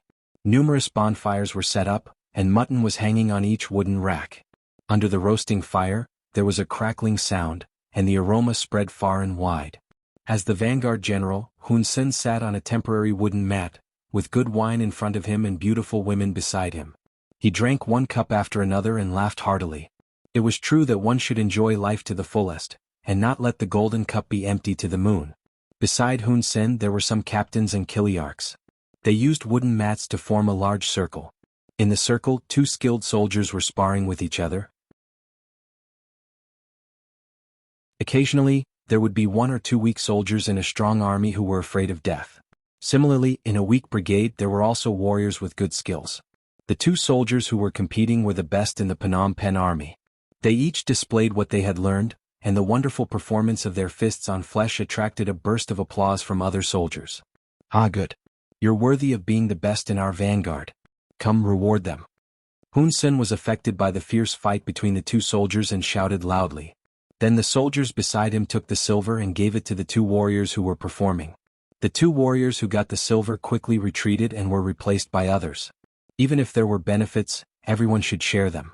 The exciting fight here attracted even more soldiers to watch and cheer spontaneously. The aroma of the meat and the lively performance in front of the tent not only attracted the attention of most soldiers, but also many soldiers who were in charge of guarding the perimeter sneaked over. They did not think that this was a violation of military discipline, because they had heard that Laos was scared. They seemed to be afraid of the army of the Golden Rim Dynasty, and they were deep in the country. How could the enemy appear here? Almost every soldier had the same idea. The army camp was chaotic and military discipline was useless. This was the army camp of 100,000 soldiers. The night wind was still blowing. A danger that could decide their life and death was slowly approaching. However, not a single one of the 100,000 people was alarmed. They were still drinking, eating, chatting, and talking about things that interested them.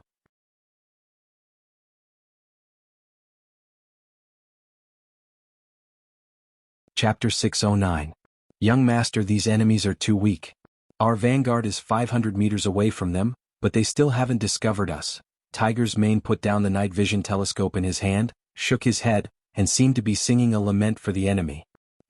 An army without a sense of crisis will never be strong. Come on, send out the signal for the general attack. Yang Qindong's eyes flashed. The enemy's carelessness determined their next result. This was the so-called "you reap what you sow." Beta Persei, who had been waiting for a long time, turned around and shouted, "Let's start the general attack." Yang Er, who had a loud voice to begin with, let out a roar that sounded like the angry roar of the heavens. In an instant, his voice traveled several hundred meters. The second guard team was part-time artillery. After hearing the order, they immediately put the prepared shells into the barrel. Then the 100mm mortar roared. After flashes of blazing fire flashed in the sky, it fell on the unprepared vanguard camp of the Golden Bien dynasty. Boom, boom. There was no need to aim at any coordinates at all. Any cannonball that fell down would produce an earth-shaking sound. After every cannonball fell, there would be heart-wrenching screams and screams. Hong Sen, who was still tasting wine and looking at the beauty in his arms from time to time, suddenly felt the ground trembling, as if an earth dragon was about to turn over. Before he could figure out what was going on, huge flames appeared in his sight. He instantly lost his hearing and his mind stopped working at this moment. The only thing left was the scene of him opening his mouth and not making a sound. Kill.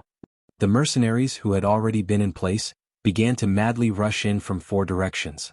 As they continued to move forward, bullets with fire were shot out from the barrel like a dense rain. With the help of the still burning bonfire, one could see the Golden Bien dynasty soldiers falling to the ground one after another. This was a massacre without any suspense. From the very beginning of the war, the situation had been one-sided. Yang Qindong had carefully prepared for the war in Laos for nearly 4 months. With the overwhelming advantage of advanced firearms, the enemy's will to fight had crumbled in less than 15 minutes. The entire camp was filled with soldiers begging to surrender. War was such a miraculous thing. One could win against many with a few, defeat the strong with a weak force, and extinguish the flames of war that should have burned for a long time in an instant. In today's battle, at least two of the three aspects mentioned above were perfectly reflected. In a situation where their military strength was far inferior to the enemy's, due to their meticulous preparations and unparalleled pressure, the enemy was defeated without even putting up a decent resistance.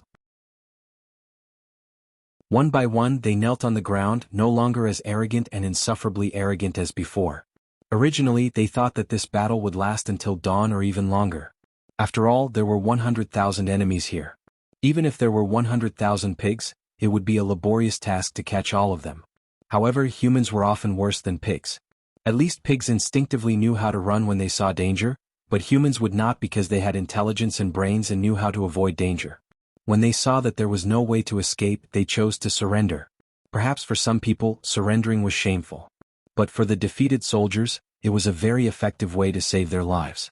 In just over 4 hours, just after midnight, the 100,000 enemy soldiers were completely under the control of the mercenaries. They were all tied up with long ropes that had been prepared beforehand. Then they were tied together like gourds. Their heads were lowered and they looked like children who had done something wrong. Reporting to the 6th young master, the enemy camp has been controlled. More than 90,000 of them have been captured, 4,000 of them have been killed, and 5,000 have escaped. 2nd Regiment Commander Luo Pa walked in front of Yang Qindong and reported the results of the battle after a salute. Not seeing Wu Xing report, Yang Qindong thought that he was injured and asked with concern, "Where is Regiment Commander Wu?" Reporting to the 6th young master, Regiment Commander Wu led the 1st Battalion to chase after the enemy. 3rd Regiment Political Commissar and 2nd Battalion Commander Qin Bo reported after Luo Pa. Chase after the enemy? They didn't catch Hun Sen?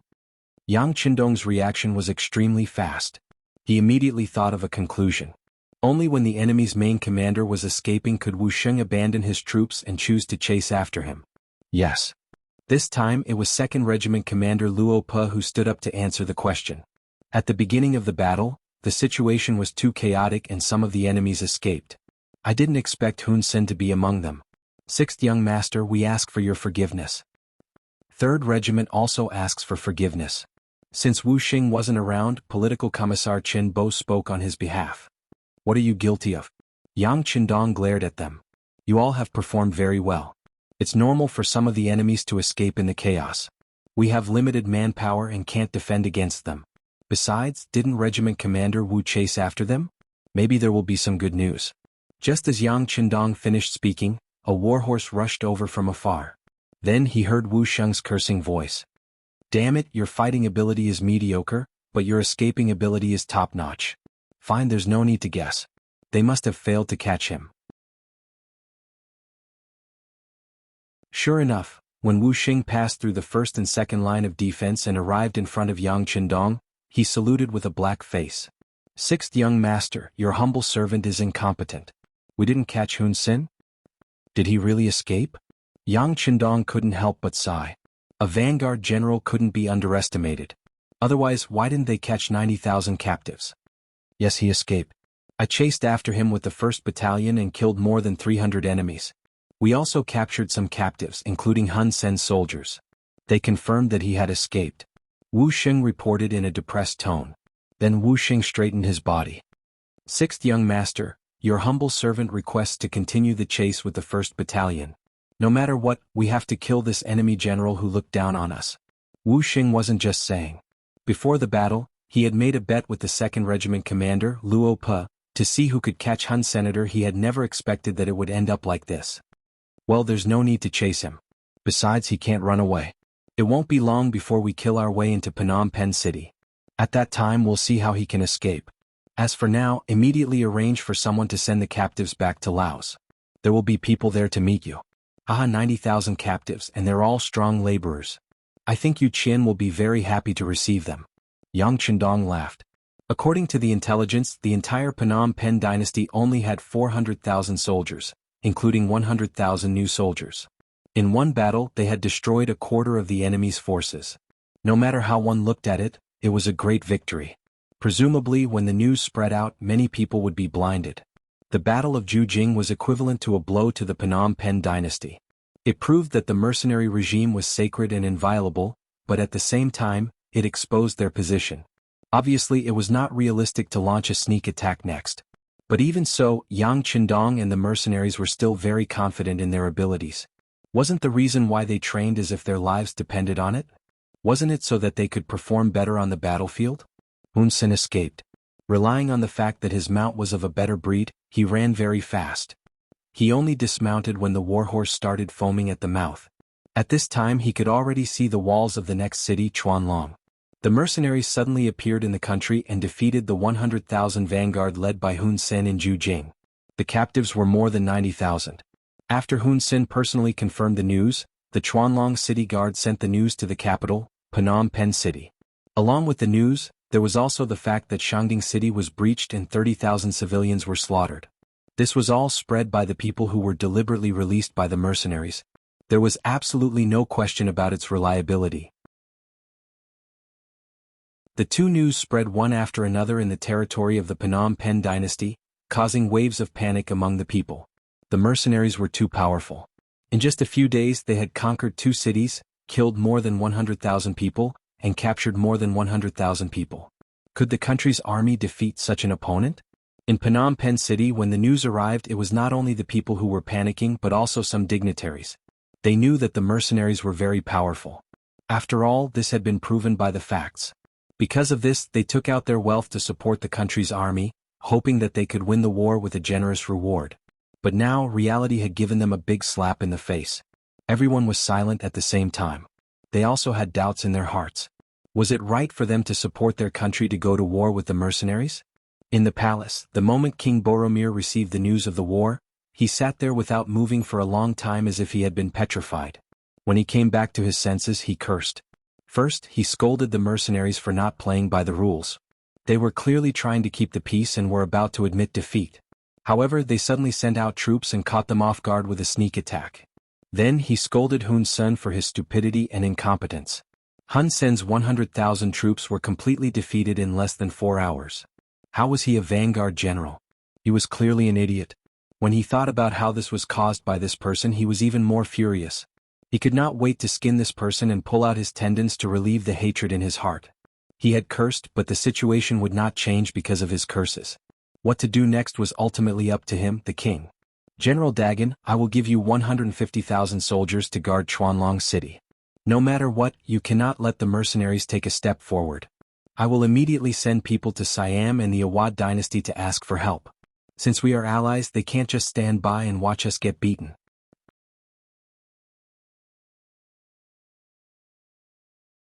Chapter 610. The alliance had become his last hope, and Boromir hoped that they would be willing to fight to the death and send troops to Laos.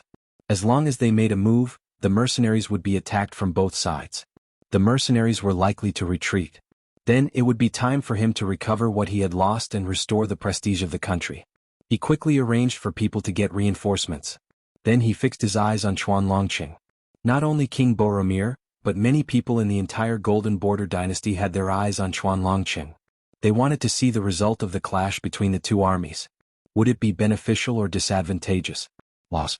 The news of the victory in the Battle of Jianghu City had finally spread. At first it was just some gossip. There was no confirmation, but it had already shocked many nobles. Didn't they say that the mercenaries would not make a move? Didn't they admit defeat? Why did the battle start so soon? Before that, they did not receive any news at all. There was no lack of smart people among the nobles. They quickly remembered that the 20,000 Laotian mercenaries were transferred to the south. At that time, it was said that it was to eliminate bandits and to prevent the Golden Border dynasty's army from pressing on the border. Now it seemed that it was just an excuse. They were probably already on the battlefield at that time. The nobles had bribed many Laotian mercenaries. After all, these people were born here. They had too many concerns and too many shortcomings. However, it was obvious that these people were also kept in the dark. They did not know their mission until the moment before the battle. At that time, because of the tight lockdown, they could not send back the news. So what did this mean? Did the mercenaries know that they would interfere and were already on guard? Or was it all because of military needs? If it was the latter, of course it did not matter. It was understandable that the army needed to lock down the news. However, if it was the former, would the nobles be dissatisfied with their interference in the mercenaries' affairs? Would they even be the next target of punishment? These nobles were originally people who had lost their power. They had inherited too many things from their ancestors. In fact, they were already in dire straits. If the mercenaries stepped on them at this time, how could they resist? While these people were in a state of panic, the news that the mercenaries had conquered Shangding and Jujing, killing tens of thousands of enemies and capturing 90,000 enemies was reported to the Yang dynasty. For a time, all the Qinxia inns in the various cities were overcrowded. Many commoners squeezed into these inns to drink the free tea and listen to the literate people talk about the news over and over again. Their faces were filled with excitement and excitement. Under the influence of Yang Bao's public opinion, more and more people learned about the policies of Lao Province. As Lao Province's infrastructure was on the right track, more and more people had jobs and money to earn. Through the distribution of land to the rich, more and more people were able to live on land that belonged to them. As long as the people had land in their hands, they would feel at ease and satisfied. Although the Lao provincial government had only been established for a few months, it had already received the sincere support of many of the people. This time, when they learned that the mercenaries who were guarding the fruits of their victory had won a great victory, almost everyone was happy. If they won the war, it meant that the benefits in their hands would not be taken away at will. In front of a bright future, the Lansang kingdom could go to hell. In the past, this kingdom had not treated the people well. If they were allowed to kill their way back, wouldn't they return to the days when they did not have enough food to eat and clothes to keep warm? The people were the most direct in their actions. They did not care about right or wrong, good or bad. They only knew that if someone was good to them, they would be good to that person. Now that the Lao province's policies were on their side, naturally they would side with the Lao province. In addition, there were the educated youths among them who were spreading the news every day. There were also the Han people who had gained more benefits from the war. Thus, the opinions of the people were surprisingly unified. In the afternoon when the news was published, at least 7,000 young people had signed up to join the army. They were using their actions to support the Lao provincial government.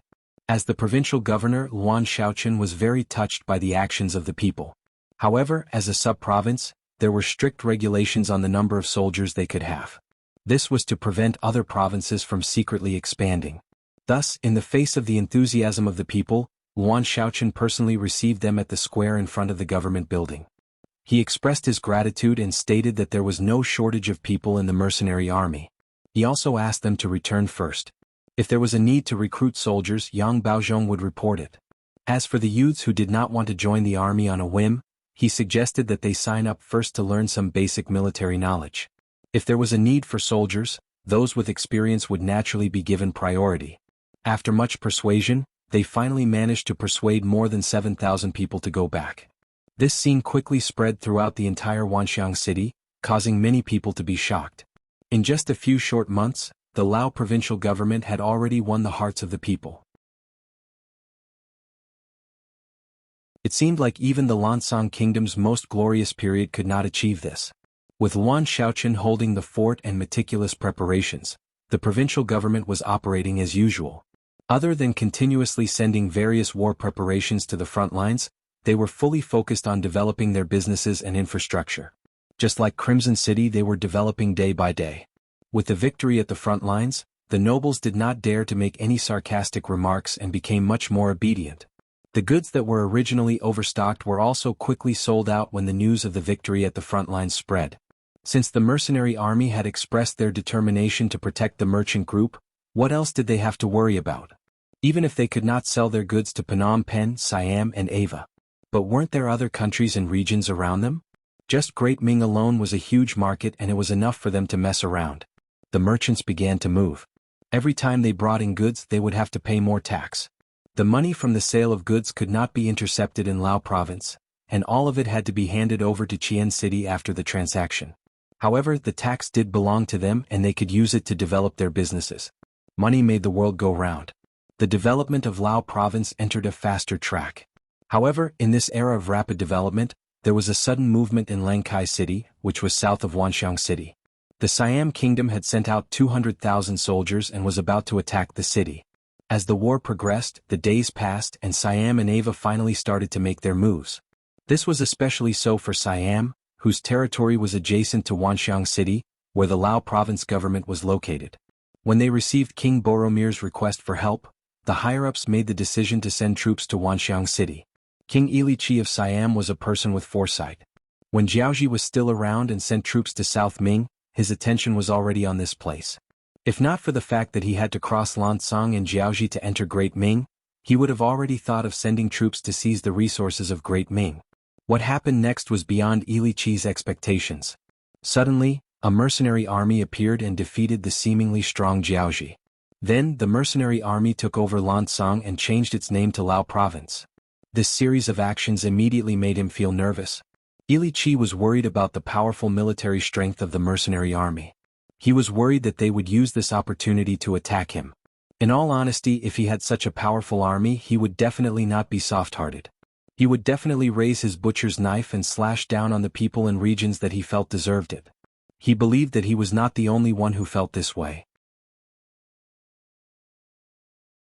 The mercenary army would also feel the same way.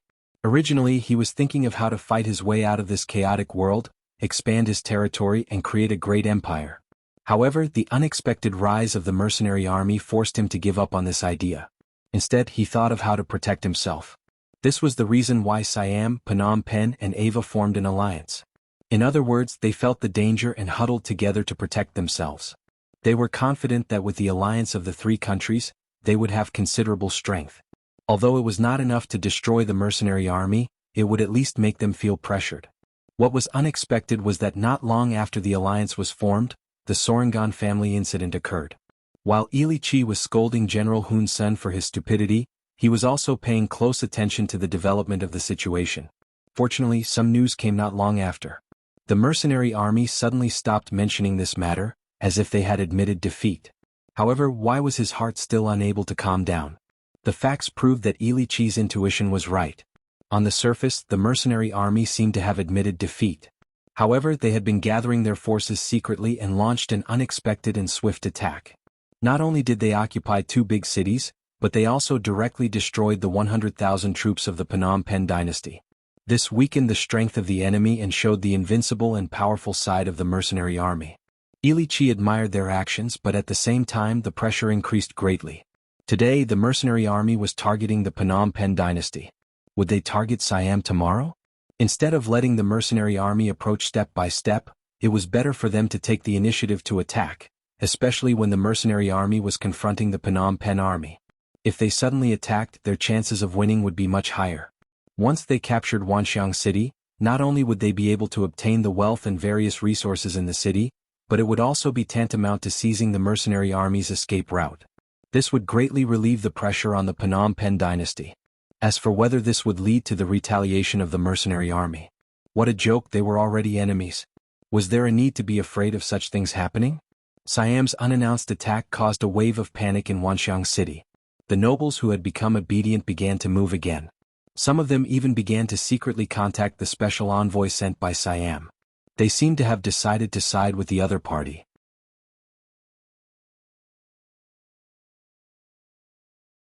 Chapter 6:11. The higher-ups were in a state of panic. Some chose to contact the emissary to surrender, some were hesitant and wanted to wait and see. There were also those who firmly supported the emissary. For example, people like Long Qi and then Ong Si. As the governor of Laos, Wan Shaochen saw all of this. In addition to constantly sending people to capture Siamese spies, he also made preparations to defend the city. Now he had a company, 2 auxiliary battalions and 10,000 Laotian mercenaries. If he used them well, it was not impossible to defend the city. Wan Shaochen had no intention of asking Yang Qindong for help. He was the one who agreed to blow up the Solingans matter. Now that he could not control the situation, he had to look for the person behind him. The arrogant Wan Shaochen would not do such a thing. He was actively preparing for the battle. He was also considering if he could send the 7,000 people who had signed up to the city tower. These people had already undergone 7 days of military training. Although they were still new recruits, they were not completely clueless. At least they knew what military orders were and what was forbidden. The situation in Wanxiang City became tense. However, most of the staff and officials of the provincial government were not afraid. They did not trust Governor Luan, but they trusted the 6th young master. Since this battle was commanded by the 6th young master, he would not ignore the possibility of Siam sending troops. Now that the news had spread, it would not be long before the mercenary reinforcements arrived. Everyone seemed to believe that Yang Qindong would transfer the troops from Phnom Penh dynasty. However, after waiting for a long time there was no news. As time passed, people began to waver. Below Chuanlong City, the main force of the mercenary army that everyone had placed their hopes on was now gathered. Yang Qindong was also standing in front of the temporary command center's sand table with a relaxed expression. He didn't seem worried at all because the attack in defense of Wanxiang City was about to begin. Are all the battalions and companies ready for battle? Yang Qindong retracted his gaze from the sand table and turned around to look at the 2nd Regiment Commander of the Icy Blade Division, 3rd Regiment Commander Wu Sheng, and the Auxiliary Regiment Commander Lu Zhua. Everything is ready. We can attack the city at any time, Luo Pa said excitedly on behalf of the other officers. After he finished speaking, a look of struggle and hesitation appeared on his face, as if he wanted to say something but couldn't. What's wrong? If there's anything you want to say, just say it. How are you hesitating like a regiment commander? Noticing the change in Luo Pa's expression, Yang Qindong stared straight at Luo Pa as though he could see through his thoughts. Yes. Luo Pa straightened his body. 6th Young Master, there's news that the Siam Kingdom has sent their troops to attack Wanxiang City. Is that true? That's not something you need to worry about. You just need to fight this battle well. Even though Yang Qindong knew that the officers were concerned about the overall situation, Yang Qindong still rejected them without hesitation. One had to be single-minded when doing things. On the battlefield, a small mistake could lead to serious consequences. Since that was the case, there was no point in thinking about things that were beyond one's control. Yes. Luo Pa, who was criticized by Yang Qindong, replied with a straight face. He only wanted to remind the 6th Young Master. He also knew that the most important thing now was to defeat the Golden Bian Dynasty's army. Luo Pa was criticized, but Yang Qindong knew that this was not his idea alone, but that all of the officers probably had the same idea. It seemed that if he did not say a few words, these people would inevitably be distracted, and it would be difficult for them to concentrate. Well, Young Master has already made arrangements for Wanxiang City. You don't have to worry. If you're really worried, it's better to think about how to defeat the Golden Bian army quickly. As long as the war here is resolved, we can naturally turn back and give Siam a slap in the face. We'll let them know the consequences of provoking us. Yes, defeat Golden Bian and fight back against Siam. The regimental officers in the command center all said bluntly.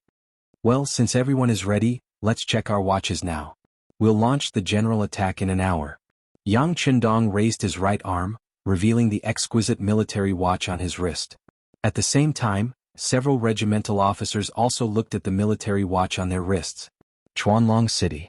It was not a big city in the Golden Border Dynasty, but because of its unique geographical location, beside the Mekong River and behind the Orange Well City, it became a strategic place and one of the front doors to enter the Golden Border City of the Golden Border Dynasty. At this time, the 150,000 troops led by General Dan were guarding this place. General Hun Sen, who had retreated to this place, had been kidnapped and sent back to Golden Bian Dynasty. 100,000 defeated soldiers, this was a crime that this general would have to bear. Once Hun Sen was punished, Dan's influence and strength in the army would rise to a new level. After all, no one would compete with him and he would be worthy of being the boss. The army entered the city and took over the defense line of the entire city. Dagon also became the boss of the city. After inspecting the defense of the city tower, he returned to his temporary residence and called for a group of singers to sing a song. He crossed his legs and looked very leisurely. He had figured out the situation of the mercenaries these days.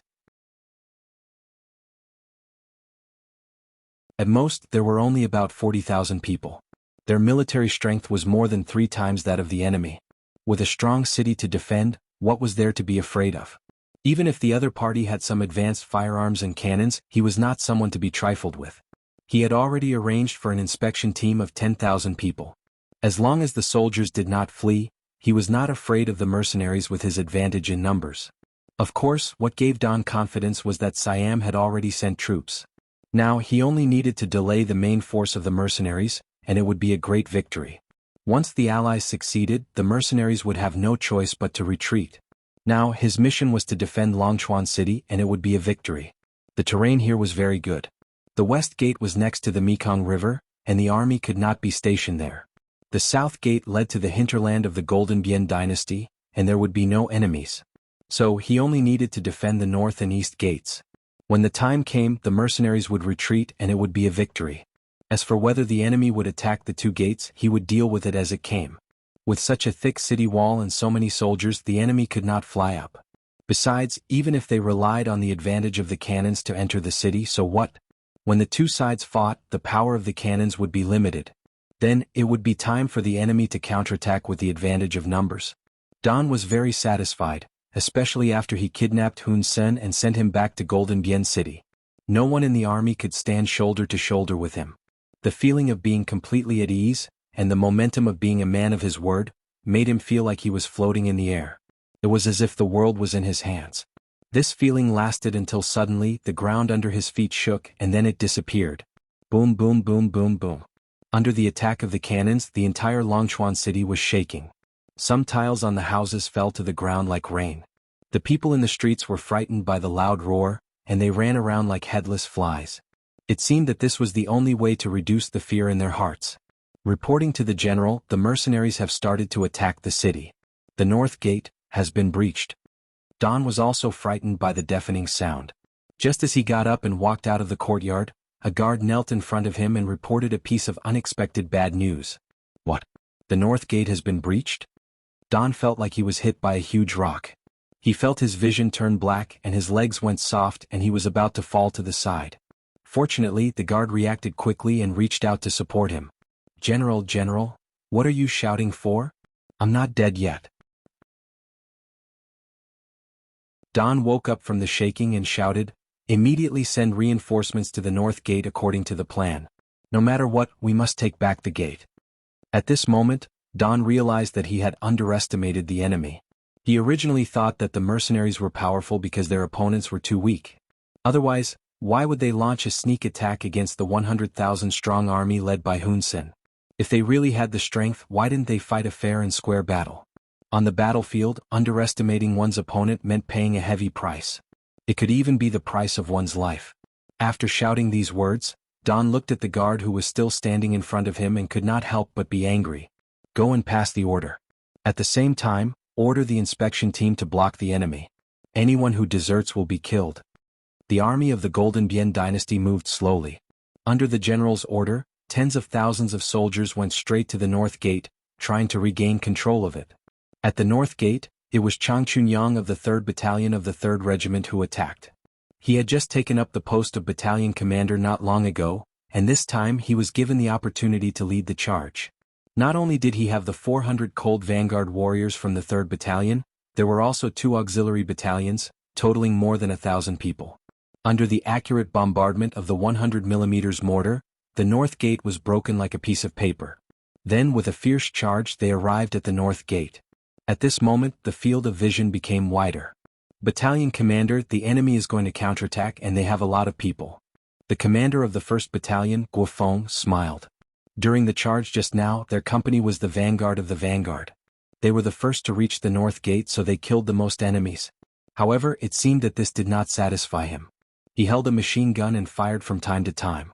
Looking at his capable subordinate with a murderous expression, Chang Chunyang smiled and asked, "What's wrong? Did the battle just now scare you? There are thousands of enemies here. You killed so many people, are you still not satisfied?"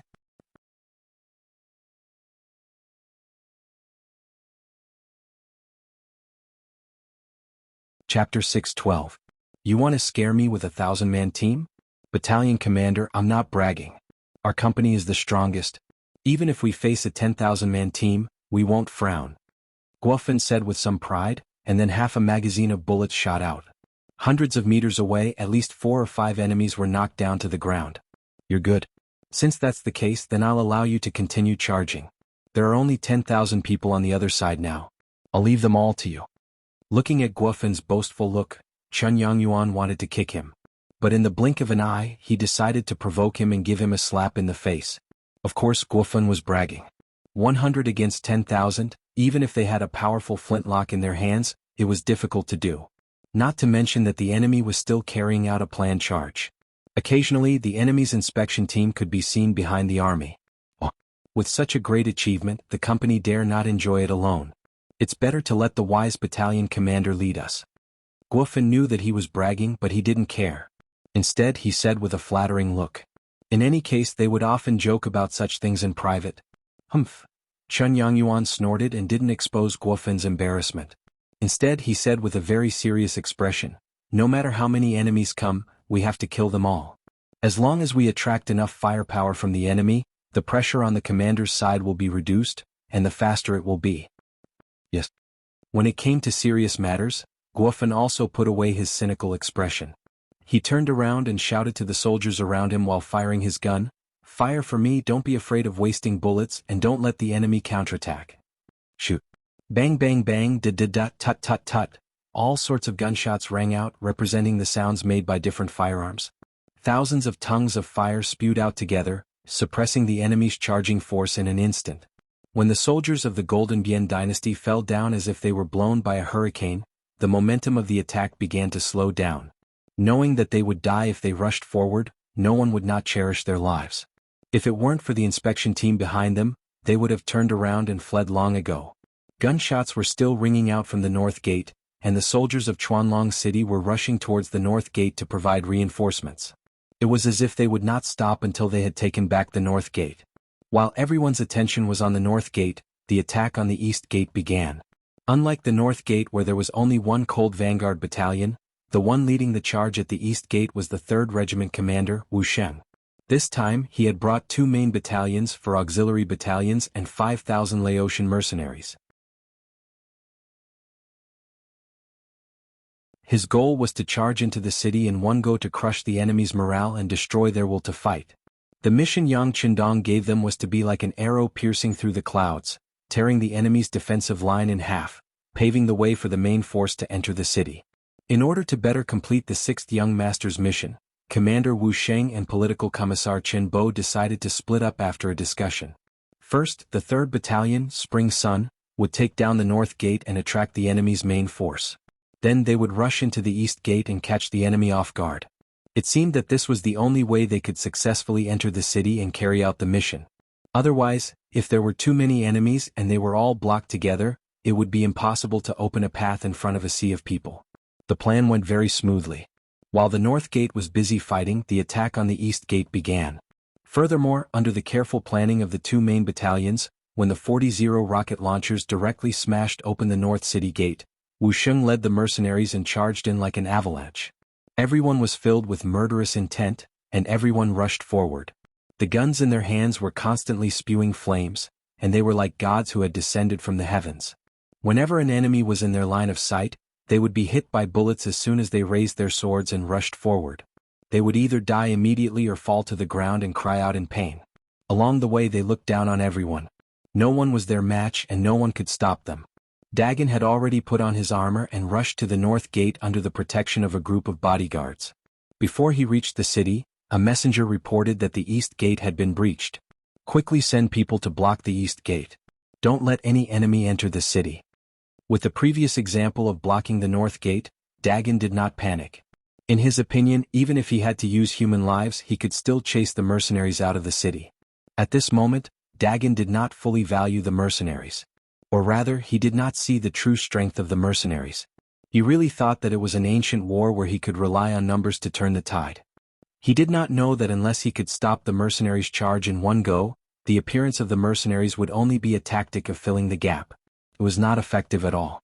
The battle at the east gate was far more intense than the north gate. One was defense, the other was offense. One was support and the other was the main force. The situation was completely different. Before they could figure out the mercenaries' true intentions, groups of Golden Border Dynasty troops rushed to the east gate and were eliminated one by one. When they sent out a 100-man team, they would be wiped out. When they sent out a 1,000-man team, they would be heavily injured. When the 2,000 inspectors arrived, all they saw was a street full of corpses and injured people lying on the ground. What they saw was the main force of the 2nd Regiment of the Cold Vanguard charging towards them with guns in hand. Attack. Seeing that another group of enemies had appeared, and there were quite a number of them, Political Commissar and 2nd Battalion Commander Qin Bo took the lead. He held the 95 style in his hand and activated the burst mode. As he strode forward, he kept pulling the trigger. As soon as the inspection team saw the situation clearly and was about to turn around and retreat, intense gunshots rang out. The 2,000 people instantly scattered like a beehive that had been poked, leaving behind hundreds of corpses on the ground. In just one encounter, hundreds of corpses were left behind. This kind of strong combat power gave the inspection team a feeling of invincibility. In the past, others had always been in the front. Now that it was finally their turn, they felt the horror and strength of the mercenaries.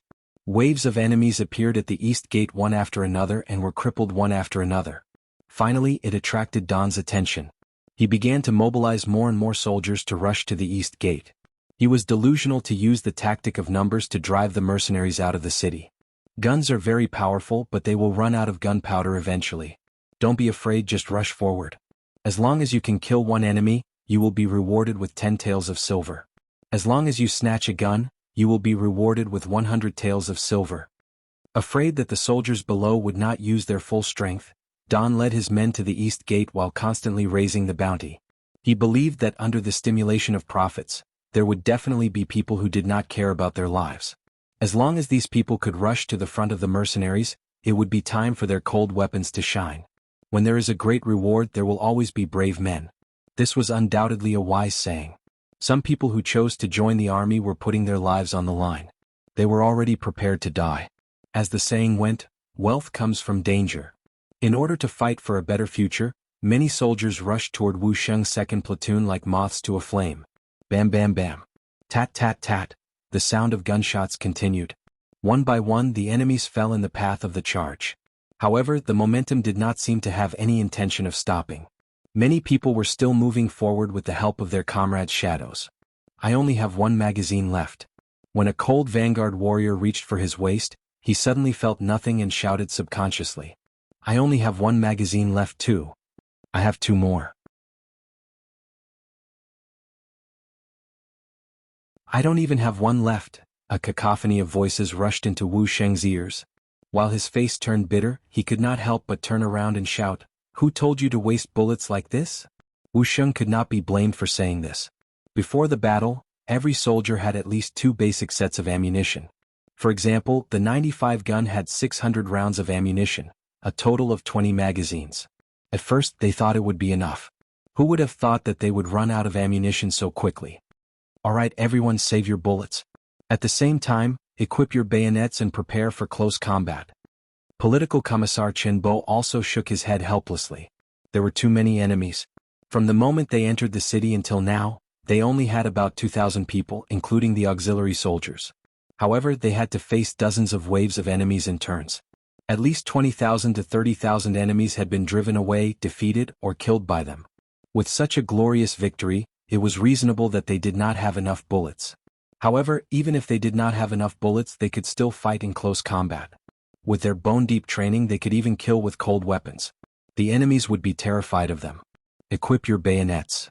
Commander Wu Sheng also knew that the situation was a bit critical. It was not the time to blame anyone, so he shouted loudly. Then he took out the bayonet from his waist and inserted it into the 95 gun. Suddenly, a flash of white light appeared, like a soldier standing in a standard military posture, majestic. Kill? As he sprinted forward, he fired the last bullet in his magazine. Wu Sheng led the 1st Battalion, 2nd Battalion for support battalions, and 5,000 Laotian mercenaries as they charged forward.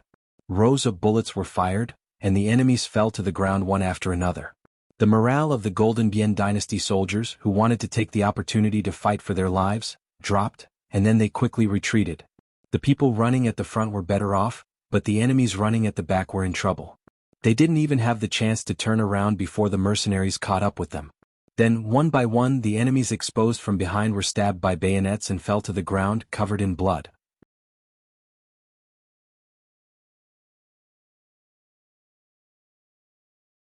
Chapter 6:13. With a single charge, the 2,000-plus enemy troops were scattered and disintegrated. But before Wu Sheng and the others could catch their breath, another team of 1,000 soldiers came from not far away. The two sides met in a narrow street in the city. Only the brave would win, and a chaotic battle ensued. At this moment, Lung Feng and the auxiliary soldiers fully utilized the 3-on-3 tactic. The 3 of them worked as one and launched a bayonet charge as if it was their daily training. Every time a dazzling white bayonet was thrust forward, an enemy would be stabbed and fall to the ground. Intestines and blood flowed everywhere. The brave mercenaries also led the 5,000 Laotian mercenaries behind them. They were originally armed with cold weapons, either broadswords or spears. At this moment they finally came in handy. Following Lung Feng and the auxiliary soldiers, they also brandished their swords to kill the enemies, showing their strong combat power. The team of 7,000 people was like a torrent of steel, constantly killing the enemy and attracting the enemy's main force. After fighting for half an hour, the situation here finally attracted more soldiers of the Golden Bian dynasty. Especially when they heard that the mercenaries did not have guns, some of them felt that the time had come, so they stopped going to the north gate and went to the east gate. The pressure at the east gate was getting stronger and stronger, while the pressure at the north gate was getting weaker and weaker. When Chunyang and the others launched another long-range shooting, they found that the number of enemies was rapidly decreasing. When they could no longer form a human wall in front of them, Chunyang of the 3rd Battalion decisively said to the correspondent next to him, "Go and inform the 6th young master, the time has come." Yes, the time had come. The first attack at the north gate and the slaughter at the east gate were all for the third step, which was the joint attack of Lung Feng's 2nd Battalion, 14 auxiliary battalions, and the 15,000 Laotian mercenaries. Considering that there were 150,000 soldiers of the Golden Bian dynasty in the city, if they all attacked from one gate, it was likely that the gate would be blocked. In the end, they would block the way with only the corpses blocking the way. If that was the case, the enemies would have enough time to escape, which would not achieve the goal of severely injuring the enemy. Therefore there were 2 waves of feints. Most of the enemies had gone over to the east gate, leaving the north gate empty. When Yang Chendong received the news, he immediately gave the order to launch an all-out attack. More than 20,000 mercenaries poured in from the north gate, joining up with Spring Sun's Cold Vanguard 3 battalions as they rushed into Dragon River City. The 30,000-strong army was like a whirlwind, and no one could stop them.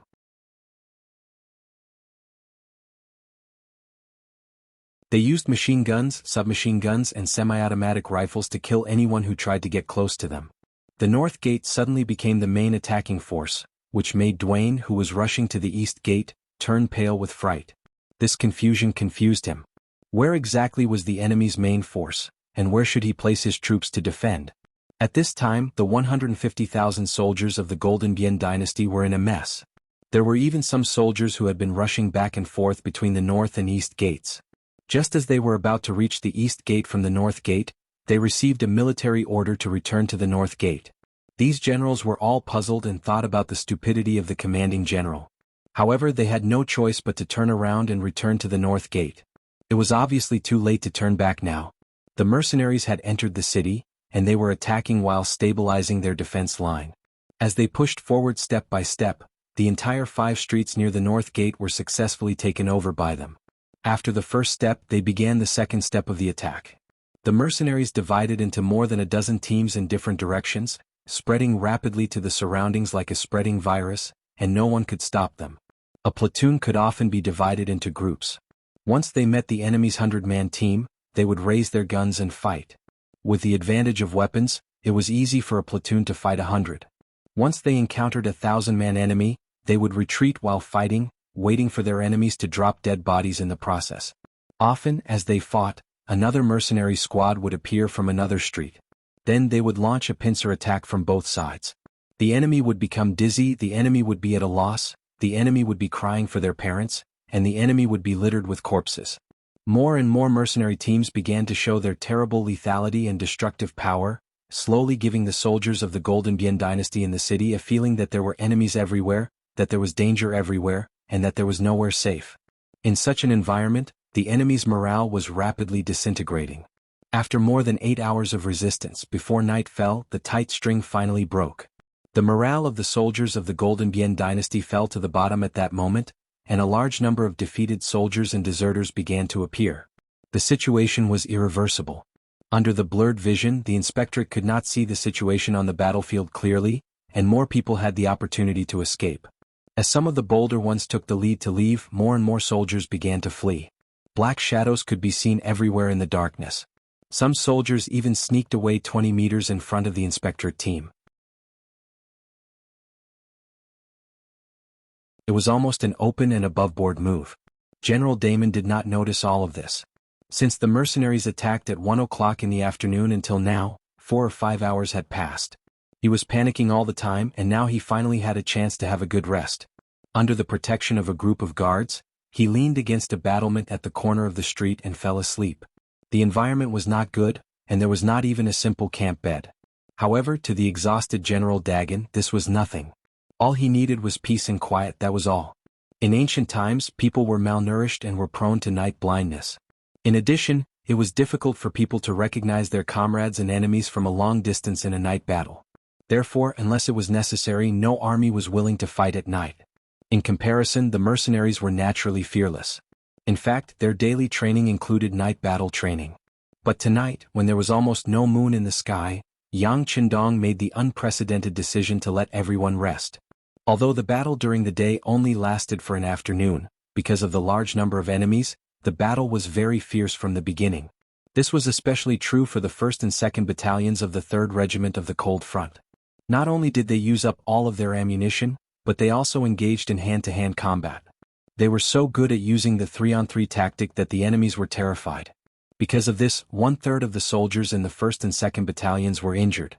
Although most of the injuries were minor, if they were not treated in time, it would be easy for small problems to become big problems. With so many injured soldiers, they needed to rest.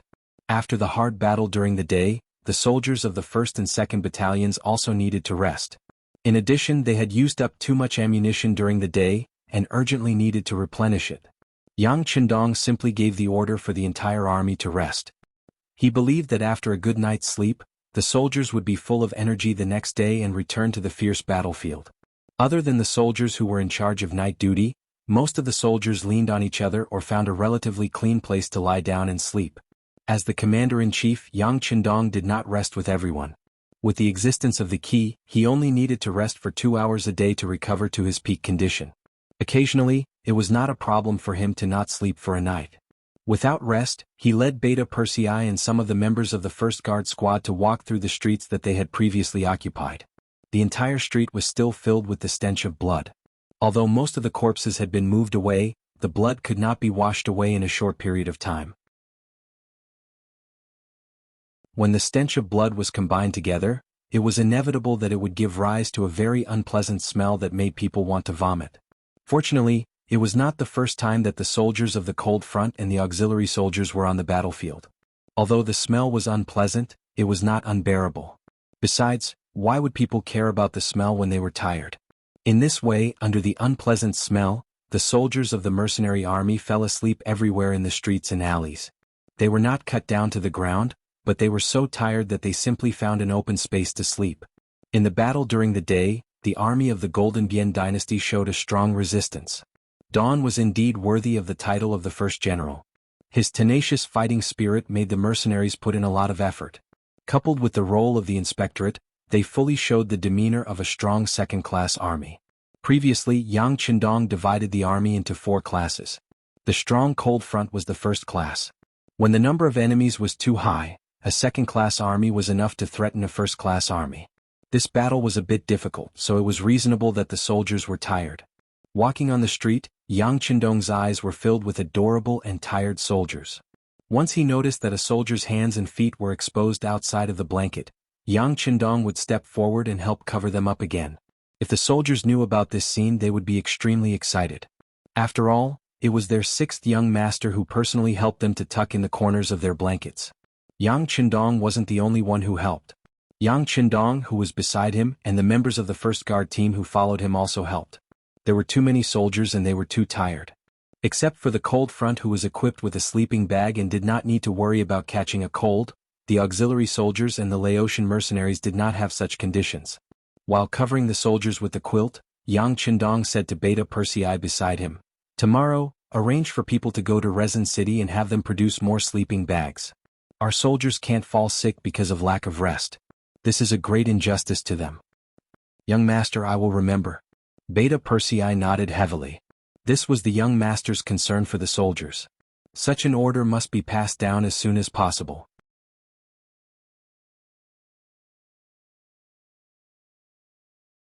Chapter 6:14. There is a price to pay for hard work. At the same night, one side's commander was sleeping soundly with countless deserters under his command. The other side's commander was running on the path of caring for the soldiers. The soldiers had a good rest, and when the new day came, they would be more powerful. From this point of view, the outcome was clear. The sky finally brightened. Beta Persei, who was beside Yang Qindong, had been replaced by Tiger's Mane. He was busy making a bowl of hot porridge and sending it over. Sixth young master, the porridge just came out of the pot. Try it. Okay. Yang Qindong took the porridge, took a sip and sighed. It tastes good and it has a lot of calories. Very good. Although the porridge was not made by himself, Tiger's Mane grinned when he saw that Yang Qindong was satisfied. By the way, have the other soldiers drunk? Yang Qindong just sighed and then focused on the soldiers. They are all queuing up to drink. By the way, young master, the scouts have sent information that at least half of the enemies escaped last night. Today's battle should be much easier. When it came to business, Tiger's Mane also restrained his smile and changed into a serious look. Well, this time the enemy is more stubborn and their strength is still barely enough. Fighting with such an enemy will be of great help to improve the combat power and will of the soldiers. But at the same time, this is also the main force of the Gilded Dynasty. According to the intelligence of the Security Bureau, defeating them is equivalent to breaking their backbone. It will be much easier to conquer them next. At this point, Yang Qindong raised his head and poured the entire bowl of porridge into his mouth. At this time he had a heroic aura on his face. Pass down the order. We'll launch the attack in half an hour. Deep in Chuanlong City. Compared to Yang Qindong's heroism and hot-bloodedness, Dagon's face was filled with rage. Who would have thought that after he woke up from his sleep, he would realize that more than 50,000 of his soldiers had run away in just one night.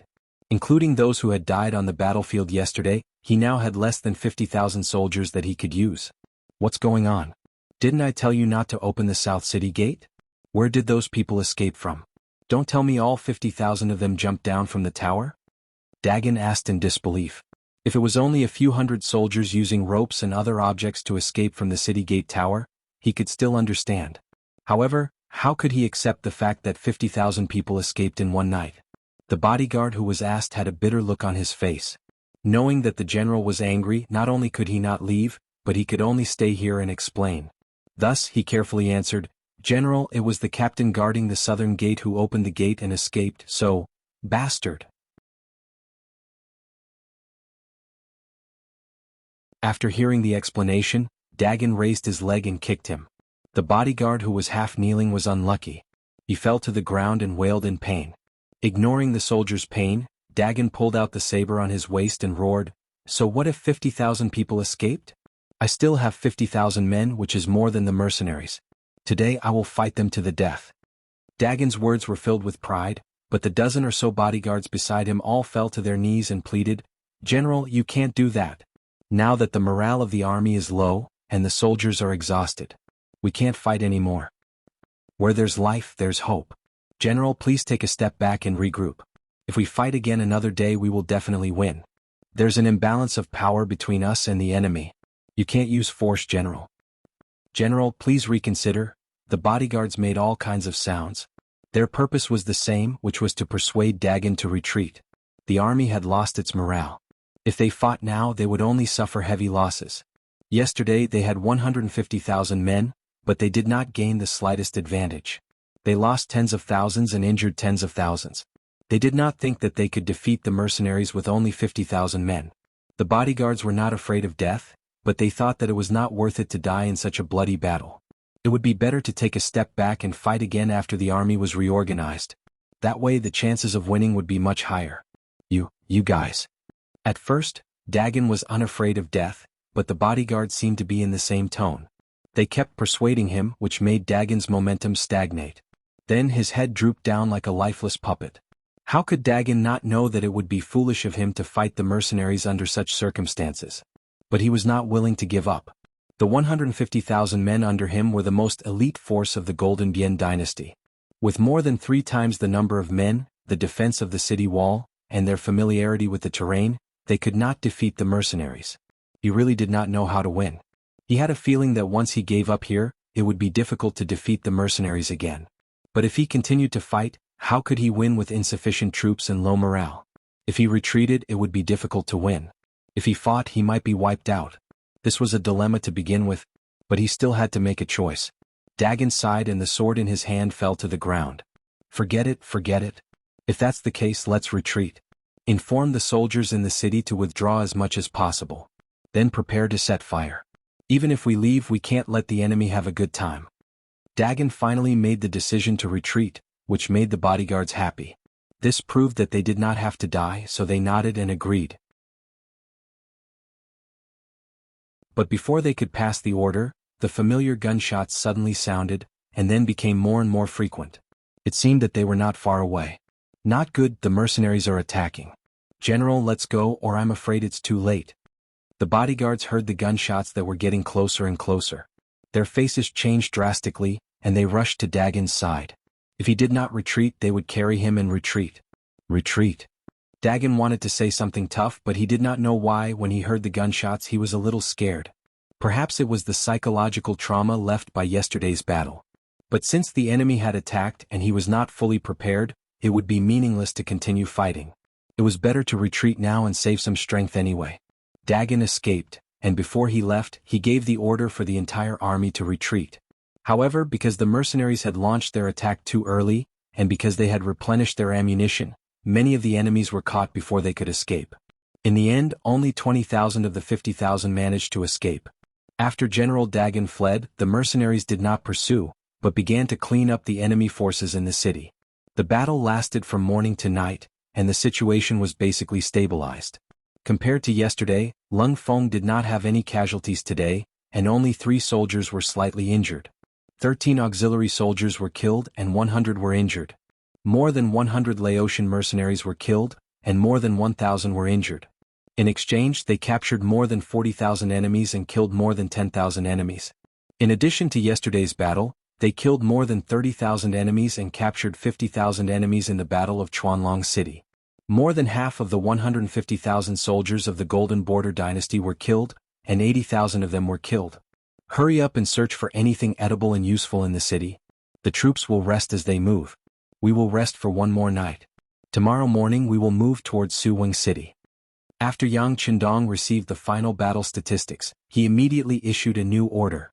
In the morning of the second day, the main force of the mercenaries went straight out of Longchuan City, and in just 2 days they arrived outside Suwing City. Suwing City was one of the biggest cities in the Golden Border Dynasty, and it was an important crossroad to the capital of the Golden Border Dynasty. From here, one could enter Golden Rim City from Pingzhan City in the north. One could also enter Bolomian City in the east. It could be said that once this place was taken, the initiative would change hands, and Golden Border City would face the possibility of being besieged at any time. The news spread like the wind to the south, and when it reached Golden Border City, King Boromir was so shocked that he almost fell off his dragon throne.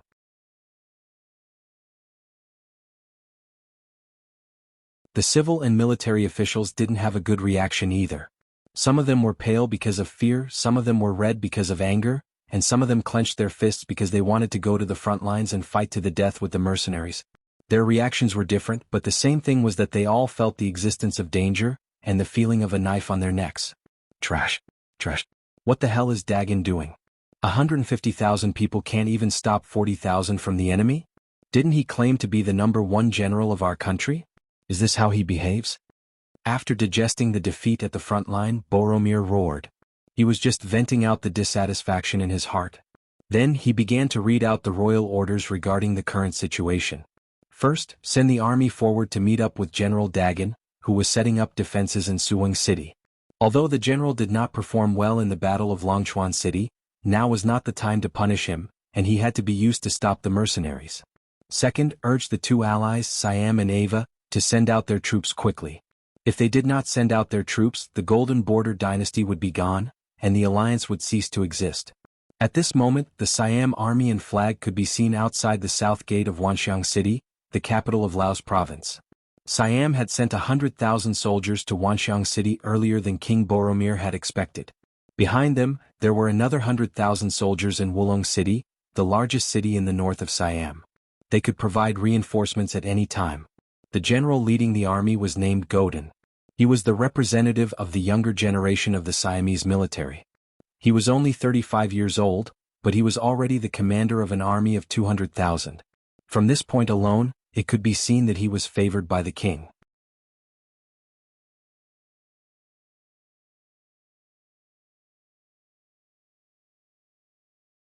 Chapter 6:15. Riding on a horse, dressed in a general's armor, Lan Tsang's face was full of confidence. Below Wanxiang City, Godin was full of pride and arrogance. Beside Godin was the famous general of Jiaoji Fan Yuhai. This person was like a ghost who always made the right choice on the battlefield, escaping the pursuit and punishment of the mercenaries time and time again. This time, Fan Yuhai followed the Siam army and brought along 5,000 elite cavalrymen. After many rounds of elimination, the remaining 5,000 were undoubtedly the best of the best. According to Yang Qindong's evaluation, they had surpassed the standard of a second-class army and were moving towards a first-class army. General Fan, how long do you think it will take for our army to conquer Wanxiang City? With an arrogant expression, Godin raised his head as he spoke, as if he would not be able to match his status if he did not do so. General Fan, the Siam army is made up of elite soldiers. It's just a small Wanxiang city, we should be able to conquer it in less than 3 days. Fan Yuhai's face was calm and even seemed a little low-key. He was not as arrogant as Godin, but even so, he had a dazzling aura and was not to be underestimated. Ha ha ha. Hearing Fan Yuhai's reply, Godin laughed out loud. Alright, I'll take your blessings. Come on, charge and conquer Wanxiang City within 3 days. Then I'll allow you to conquer the city for 1 day. Conquering the city for 1 day meant that within 1 day after conquering the city, the soldiers could take whatever they wanted. As long as they took it, it would belong to them and they would not have to hand it over. This was a special reward for the soldiers. Kill, kill, kill. When the soldiers heard the benefits promised by the general, they all roared loudly, bursting with a strong fighting spirit and morale. On the south wall of Wanxiang City, the governor of Laos, Luan Shaochen, was supporting himself on the battlements. His eyes were filled with determination as he looked at the 100,000 Siam soldiers below the city. The speed of the Siam army's appearance was far beyond Luan Shaochen's imagination. However, he was not afraid. Not to mention the strong confidence that Yang Qindong brought him, he himself had a strong confidence at the moment. All of this came from the company of Lung Feng, 2 battalions of auxiliary soldiers and the 10,000 Laos mercenaries led by General He Guang. With a strong city and 10,000 strong soldiers by his side, Luan Shaochen had no reason to be afraid of the 100,000 Siam soldiers. Furthermore, the 6th young master would soon hear about what happened here. He only needed to defend for a while and reinforcements would arrive. That would be the moment of victory. Everyone get ready for battle. Lung Feng and the auxiliary troops, aim and shoot. Whoever dares to approach the catapults will die. Standing below the city gate tower, Luan Shaochen, who was only 18 years old, had a bright light flashing in his eyes. His body was full of fighting spirit. When he was in Crimson Castle, he had the experience of training auxiliary soldiers. During the Battle of Ryukyu Island, he had also participated in the battle as a political instructor.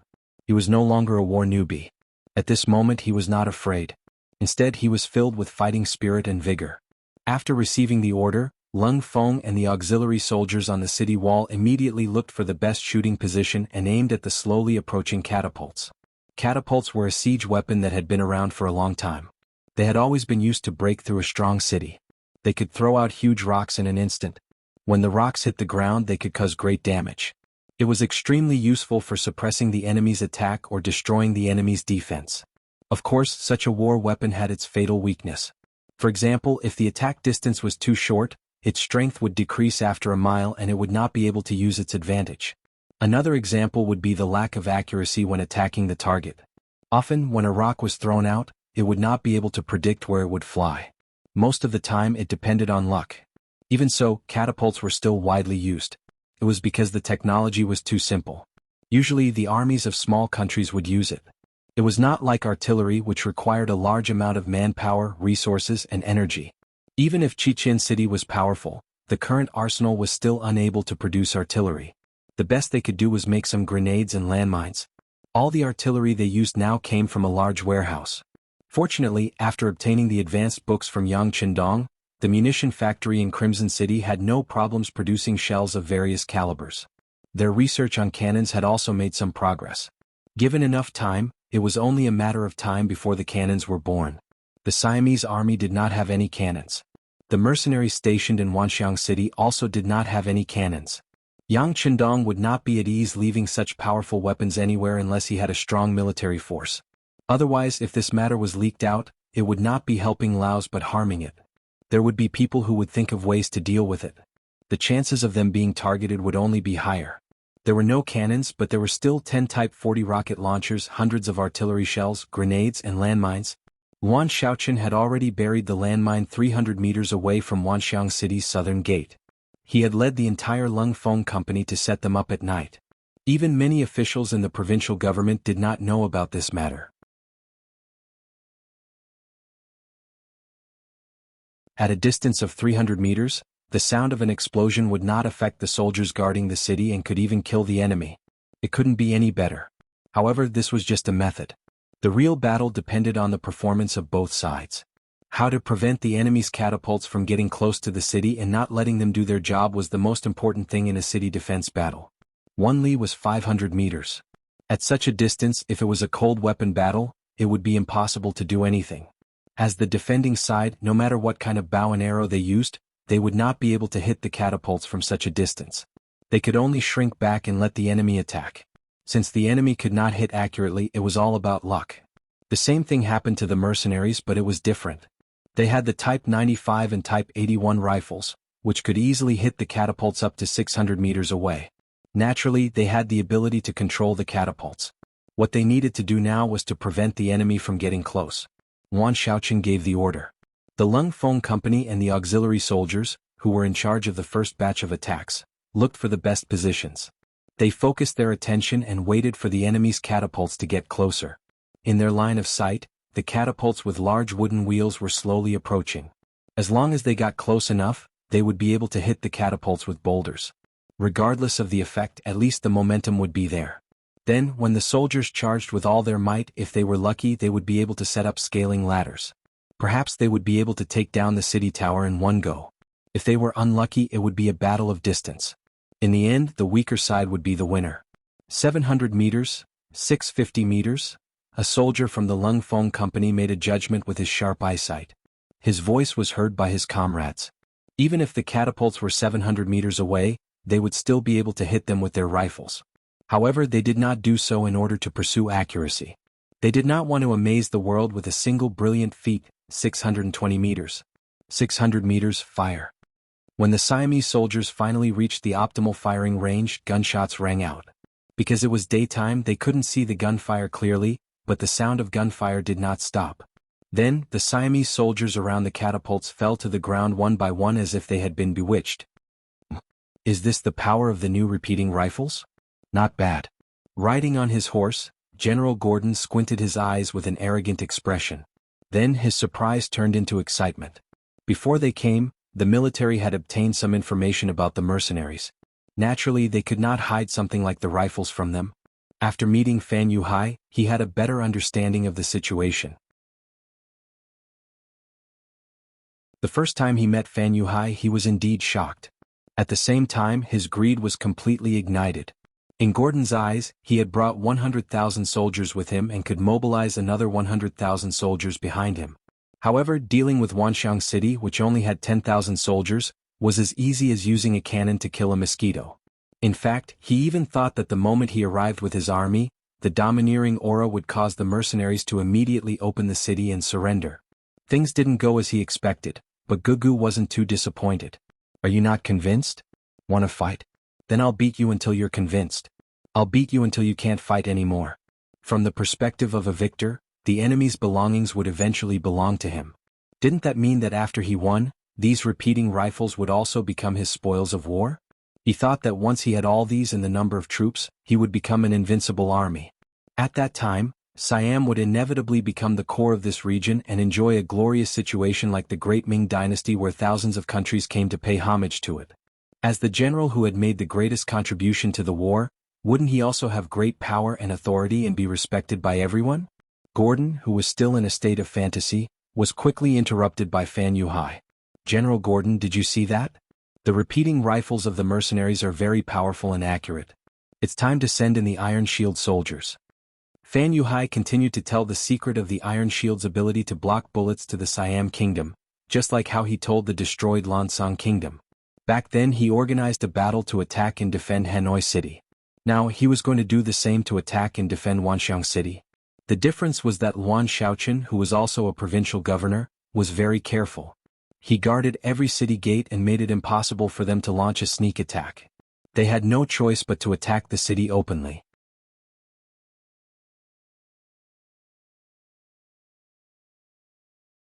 Chapter 616. However, it did not matter. This time, Siam had mobilized 150,000 soldiers, which was far more than the Lansang kingdom had mobilized previously. As for the 5,000 cavalrymen that he brought with him, they were there as bystanders. If everything went well, he would not mind getting a share of the loot. If not, he would run as fast as he could. In short, he would not let the mercenaries catch him. Not bad. Men, order the Iron Shield soldiers to lead the charge. Although Gordon was unhappy that Fan Yuhai had disrupted his fantasy, this was a war. Every soldier that died was another loss. Hence, he decided to listen to Fan Yuhai and send out the Iron Shield soldiers. Iron shields that were more than 8 centimeters thick could block bullets from muskets. Iron shields that were more than 10 centimeters thick could also block bullets from muskets in close combat. This had been proven countless times. Before the war, Siam had mobilized a lot of resources and gathered a lot of blacksmiths in the country to forge 5,000 iron shields. The shields were held by 5,000 strong men to defend against the enemy's muskets. Under Gordon's command, the 5,000 iron shield soldiers appeared. Once the 1.5-meter-tall iron shield was set up, it could cover their entire body and protect them from the threat of firearms. It's the Iron Shield soldiers. On the city wall, the Lung Feng soldiers cried out in shock. However, that was all they could do. They were not worried. They did not forget that Governor Xiao Wan had led them to bury many mines. Those were the best weapons against the Iron Shield soldiers. The Iron Shield soldiers can only protect a portion of the people. Look for opportunities to attack those who are not protected. Wan Xiaoqin's expression did not change as he spoke calmly. What happened this time was a test for him. If he could fend off Siam's attack, he would not only be an outstanding local governor, but also a capable general. His knowledge of both civil and military affairs would allow him to walk a better and broader path in the future. The general did not panic and the soldiers were confident. Lung Feng and the auxiliary soldiers began to look for opportunities to fire continuously. Although this could not stop the enemy from approaching, it was still able to eliminate the enemy's strength to a certain extent. At the same time, it was also a considerable deterrent. Once the shield was out, the gunshots continued. Compared to before, it was much more sporadic. Gordon, who was on his horse, laughed. He could bear such a loss. As long as the main force of the army could approach the city walls, with the help of the trebuchets, their morale would definitely soar. Perhaps if they were lucky, they would be able to seize control of the city walls after a few attempts and obtain the final victory. After the Siamese soldiers threw down hundreds of corpses, the catapults were finally positioned at a distance of 500 meters. Then boulders were lifted out of the catapults. With the help of levers, the boulders flew into the air and smashed towards Wanxiang City. From afar, the momentum was astonishing, but the weakness was also very obvious. Out of 10 boulders thrown out, it was already very good if one of them hit the city tower. Most of them hit the city wall, causing the ground to shake, but it did not affect the overall situation. But it had to be said that the trebuchet's momentum was still very impressive. Under its encouragement, more and more Siamese soldiers followed behind the shield-wielding soldiers and began to move forward step by step. Sher could even see the appearance of scaling ladders through the cracks. This was a great tool for climbing the city walls. Hit them. Hit them hard. Above the southern city wall, Wan Xiaoqin could clearly see the enemy slowly approaching because of the high ground.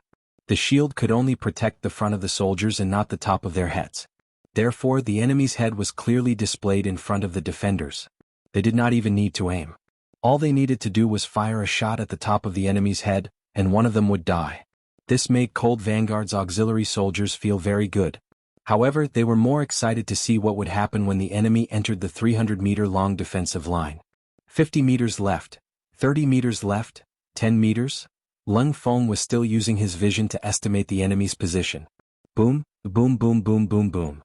Finally, when the first row of shield bearers crossed the 300-meter battle line, the mines were triggered and a loud explosion rang out. The powerful force blasted the shield bearers away, and the huge force sent countless people into the air.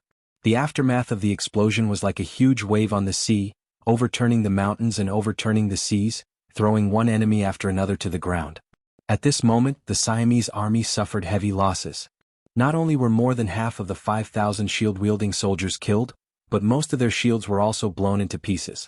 The Siamese soldiers behind the shield-wielding soldiers were caught off guard and suffered heavy casualties. Hit them. Don't be afraid of wasting bullets. We still have a lot of ammunition in the palace. Hit them hard. Yuan Xiaochen also took a 95 style pistol and opened up a burst of fire towards the city walls. Lung Feng and the auxiliary soldiers who were originally in charge of the replacements were also mobilized. The 900 soldiers were firing at full capacity. At this moment, they were fighting to their heart's content and killing to their heart's content. Under the dual threat of landmines and muskets, the Siamese soldiers who had lost thousands of soldiers, lost their morale and began to retreat. They trampled over each other as they retreated. Many soldiers died at the feet of their comrades. In such an environment, those who were pushed to the ground would never get up again. How did this happen? How did this happen? What the hell was that thing that exploded? What was that? Seeing his soldiers falling to the ground in droves and turning into corpses, seeing the metal shields being thrown all over the place, some of them even deformed, and seeing the majestic army retreating like frightened rabbits, Gordon was enraged. He turned and stared at Fan Yuhai. His eyes were red and burning with rage. Fan Yuhai was also shocked by the scene before him. He had not seen the mercenaries use such weapons in the previous battles, so he was not prepared. He had forgotten that most of the previous battles were sieges. The use of landmines was naturally limited. In the only battle of Hanoi City, he did not want to destroy the commercial street. Moreover, the Jiaoji army was charging ferociously and did not have time to plant landmines. Hence he did not use them. However, it did not mean that they could not be used. Now they finally came in handy. They caught the Siamese army off guard and dealt a heavy blow. The effect was shocking. These are landmines. Actually, the Ming dynasty has used them before, but they were not this powerful. Fan Yuhai was indeed a famous general in Jiaoji. He quickly thought of the deceased generals Ruan Gingwang and Qin Heijin. Both of them had encountered such things in the rainforest. They even said that the mercenaries called them landmines. They were powerful weapons that would explode upon contact. Didn't this match what was happening before him? Landmines? Since you knew, why didn't you say so earlier? Gordon continued to blame him. Obviously, he did not want to bear the consequences of losing the first battle. He wanted to push all the blame to someone else. Fan Yuhai did not answer. Instead, he looked to the front and said calmly, "General Gordon, let's retreat first. There is no one controlling the catapults. The morale is low. Let's regroup and prepare for battle." Following Fan Yuhai's gaze, Gordon noticed that his trebuchets had stopped working and the soldiers in front of the trebuchets were all lying on the ground. It was obvious that this was the result of the continuous firing of the flintlocks. They had lost the first battle just like that. Although Gordon didn't want to admit it, he knew that this wasn't the time for loyalty. He could only grit his teeth and say helplessly, "Beat the gong to retreat. Retreat 5 miles." The Siamese army retreated. They did not even want the bodies of the soldiers, catapults, and shields. The resources were all within the firing range of the mercenaries' muskets. Who could snatch them back? Unless they launched an all-out attack. However, if the problem of landmines was not solved, could they really do it? Victory. The enemy ran away with their tails between their legs. On the south wall of Wanxiang City, when the Siamese army retreated, cheers erupted like a tsunami. It was like a farewell song, mocking the incompetence of the Siamese army. Don't move. Soldiers, go down and clean up the battlefield. Bring back those that can be brought back and burn those that can't. Yuan Xiaochen's face was flushed with excitement. However, as the commander, he suppressed his excitement and spoke calmly. They could only send the soldiers down because the landmines were not completely destroyed. If they sent someone else, the landmines might explode and cause unpredictable consequences. After that, the soldiers of Cold Vanguard carried barrels of kerosene out of the city. There were too many enemy corpses, and the best way to collect them was to burn them all. Otherwise, with so many corpses, it was inevitable that germs would appear and cause a plague. The Siamese army, which had already retreated, could only watch helplessly as the mercenaries carried out their operations below the city walls. They had tried to wreak havoc earlier, but they were quickly met with a barrage of gunfire from the top of the city walls. They had no choice but to retreat after throwing down hundreds of fresh corpses. This made General Gordon even angrier. He stomped his feet and cursed in the barracks at the back. However, there was nothing he could do. "General Gordon, please don't be angry. The most important thing now is to find a way to destroy their landmines. Otherwise we will be in a passive position." Fan Yuhai was not a subordinate of Gordon and he had his own 5,000 cavalrymen. Although he did not have a large number of soldiers, he was powerful. When he faced Gordon, he naturally said whatever he wanted to say. He felt detached from the situation. Solve? Oh. It would have been better if he did not mention it. When he mentioned it, Gordon was furious. Before the battle started, Fan Yuhai said that conquering Wanxiang City would be a piece of cake. Why didn't he say that there were landmines? He caused Gordon to lose thousands of men and horses in the first battle. He even lost 2/3 of his iron shields that could block muskets. Now he had less than 2,000 iron shields. His preparations were destroyed in an instant. He was in a passive position now.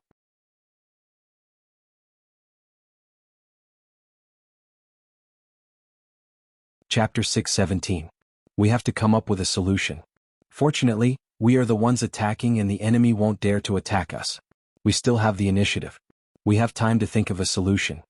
Fan Yuhai frowned. Gordon claimed to be a famous general in Siam, but his temper was a little too bad. On the battlefield, victory and defeat were common. If they lost this time, they would find the reason and win the next time. What was the use of getting angry? All right, let's think of a solution quickly. I can't wait to attack Wanxiang City. Not only will I kill the mercenaries guarding the city, but I won't let the civilians off either. I want them to die. I want them to be terrified. In the future, if anyone mentions my name, they will have to keep quiet and avoid me. Gordon, who was still in a state of rage, had a furious look on his face as if he was really infuriated. Wait. On the other hand, Fan Yuhai wasn't affected by Gordon's emotions. Instead, he was moved after hearing Gordon's words. After about 3 breaths, he suddenly clapped his hands and laughed. Yes, that's it. Haha, I've already thought of a way to break the enemy's landmines. Seeing that Fan Yuhai had come up with a solution so quickly, Gordon looked at Fan Yuhai in confusion as if saying, "Can you do it or not? Don't try to fool me with a random solution and make me lose more soldiers." General Gordon, didn't you mention the civilians just now? Let's let the civilians walk in front. Do you remember what I told you a while ago? Look for the civilians in Siam. As long as we gather them and push them to the front line, they will step on the landmines. Won't we be able to break the enemy's formation easily? Fan Yuhai laughed. Gordon was the best at making use of the civilians. He used this method when he was fighting with the mercenaries previously. However, he was confused by the mercenaries' retreat. Then his plan was broken during the counterattack at night. He had no choice but to give up on this idea. This time, with so many landmines in front of him, he couldn't help but think of this matter again. Moreover, he could guarantee that this method would be effective this time. Gordon was also a demon who killed without batting an eyelid. Not to mention the Hans, he would not hesitate to sacrifice his own citizens or even his own soldiers. Hence, he would definitely not reject such a method to make use of the Hans. Ah, good. General Fan is indeed smart. Since that's the case, this general will immediately give the order to gather all the Han citizens in the nearby cities and send them to the front lines. Haha. When Gordon heard Fan Yuhai's words, he had really arranged for his men to count the number of Han citizens in his territory. However, it was just a count. The arrogant him did not think that he would need to use any methods to deal with the 10,000 plus mercenaries. However, it was different now. The appearance of landmines gave him a huge headache.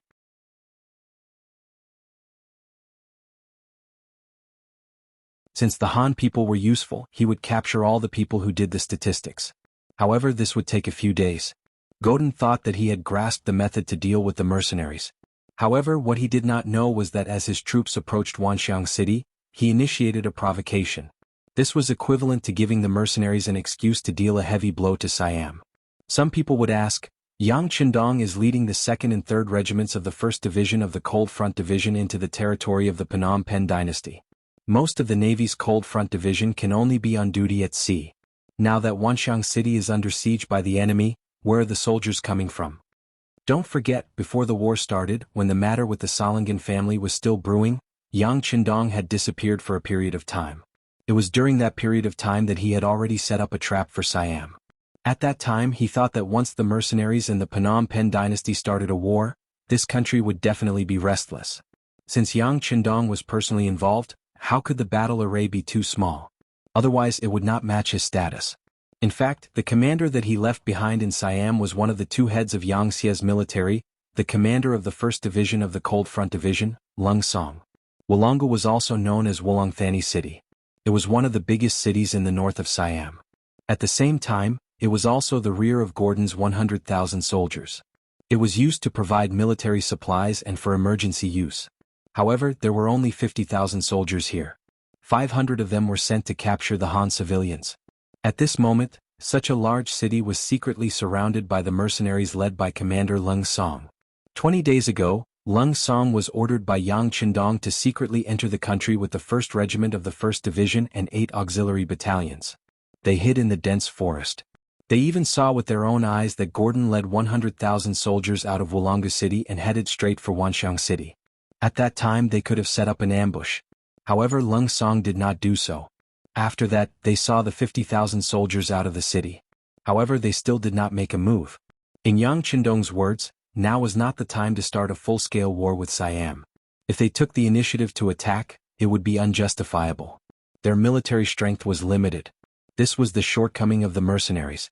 In a war where they could not win, such a war was not worth the effort. After seeing another 50,000 soldiers pass by, Leng Song immediately carried out the military operation plan formulated by the 6th Young Master. He started to plan for Wulonga City. The plan was divided into 3 parts. First, secretly enter Wulonga City and attack them from the inside. Second, severely injure the 50,000 soldiers of Siam and burn their military supplies and provisions. They would have no choice but to return.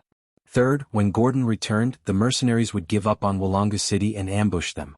They would try their best to eliminate their forces so that they would not have the energy to invade Wanxiang City. As long as these 3 points were achieved, Yang Qindong would have enough time to settle the matter of the Phnom Penh dynasty and reach the final conclusion of the peace talks. Yes, this time Yang Qindong did not intend to swallow the Phnom Penh dynasty. He did not have such a big appetite. He had not even occupied Vietnam and Laos for a long time. The internal affairs had not been settled yet. How could he take over the Phnom Penh dynasty? If he really did that, there would not be enough manpower to protect and manage the place. It would only benefit other countries. Yang Qindong would not do such a loss-making deal. Leng Song quietly left Chichen City. Although he was the commander of a division and the only division commander in the army, he would be credited for any results that the Leng vanguard achieved on the front line. However, how could the fruits of victory be better than the fruits of victory obtained by himself? This time, Yang Qin finally transferred him out and gave him great expectations. Leng Song held his breath in his heart. Not only did he have to complete the task, but he also had to complete the task at the smallest cost. He had to show the heads of his subordinates that he didn't rely on his seniority, but he had the real ability. He had great ambitions and was especially attentive in executing the 6th Young Master's military plan. He first sent people to disguise themselves as the Phnom Penh dynasty's caravan and entered Wulong City. In order not to attract attention, the Leng vanguard entered the city in groups of 3 to 5 people and kept a low profile. They entered different inns in the city like a drop of water thrown into a river. No one would have thought that the enemy would suddenly appear behind them. In addition, there was only 1 battalion of the Leng vanguard that entered the city. The 400 people were divided into many groups and entered the city separately. For a city with a population of 100,000 people and 50,000 soldiers, this number of people was really nothing. They did not reveal themselves. A battalion of the Leng vanguard entered the city, indicating that the first step of the plan was successful. After the news of Gordon attacking Wanxiang City came, they had an excuse to start the war. Now they would fight in self-defense. Leng Song arranged for his scouts to enter the city and contact the Leng vanguard warriors. They decided to attack Wulong City tonight. The battalion commander of the 1st Regiment's 3rd Battalion, Xiao Yining, entered the city. This person had displayed astonishing leadership skills in the process of reclaiming and pacifying Wuxia Island. In addition, he was qualified. Thus, he naturally became the 3rd Battalion commander of the 1st Regiment. Many people were envious that he could enter the 1st Regiment and become a battalion commander of the Leng Vanguard Battalion. But to him this was nothing. His goal in life was not limited to being a battalion commander.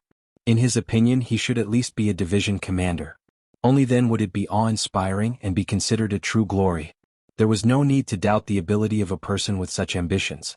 After secretly meeting with the scouts in the city and receiving the new military order, Xiao Yining began to run around, quickly contacting all his subordinates. They agreed that they would act in the middle of the night to take down Wulongnan City Gate and lead the main army into the city. Compared to the flames of war on the front lines, there were soldiers and horses. Wulong City, which was at the rear, could be said to be peaceful and prosperous. They were also fighting with mercenaries.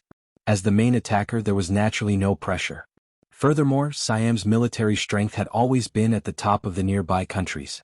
This made them think that they were saints and everyone else was mortals.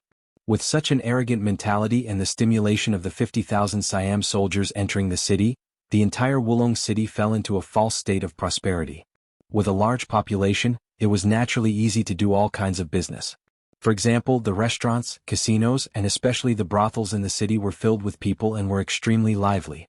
Even if the front lines reported that the attack was not going well, it did not seem to affect them much. They could do whatever they wanted and enjoy themselves as much as they wanted. Of course, they did not do nothing. For example, after receiving General Gordon's orders, they sent out 50,000 soldiers to capture the Han people in other cities and towns.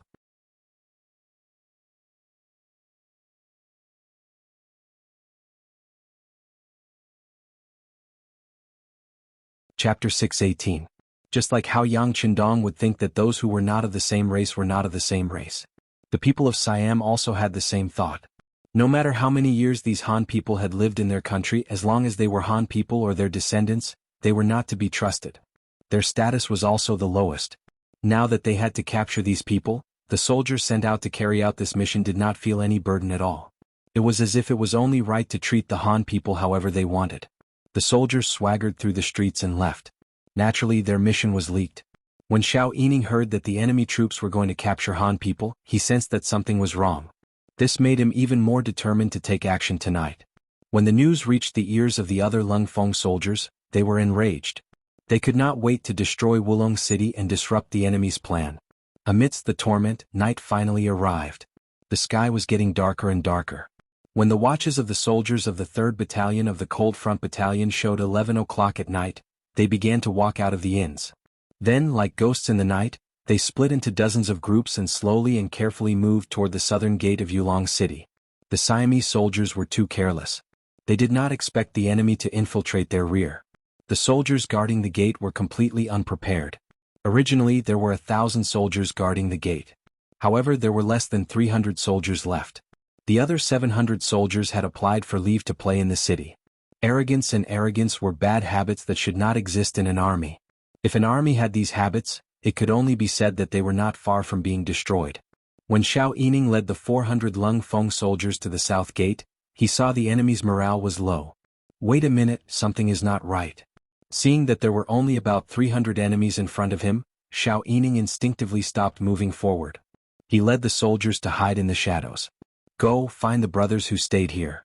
Without Xiao Yining's order, the Lung Feng soldiers who stayed here to observe the situation found him first.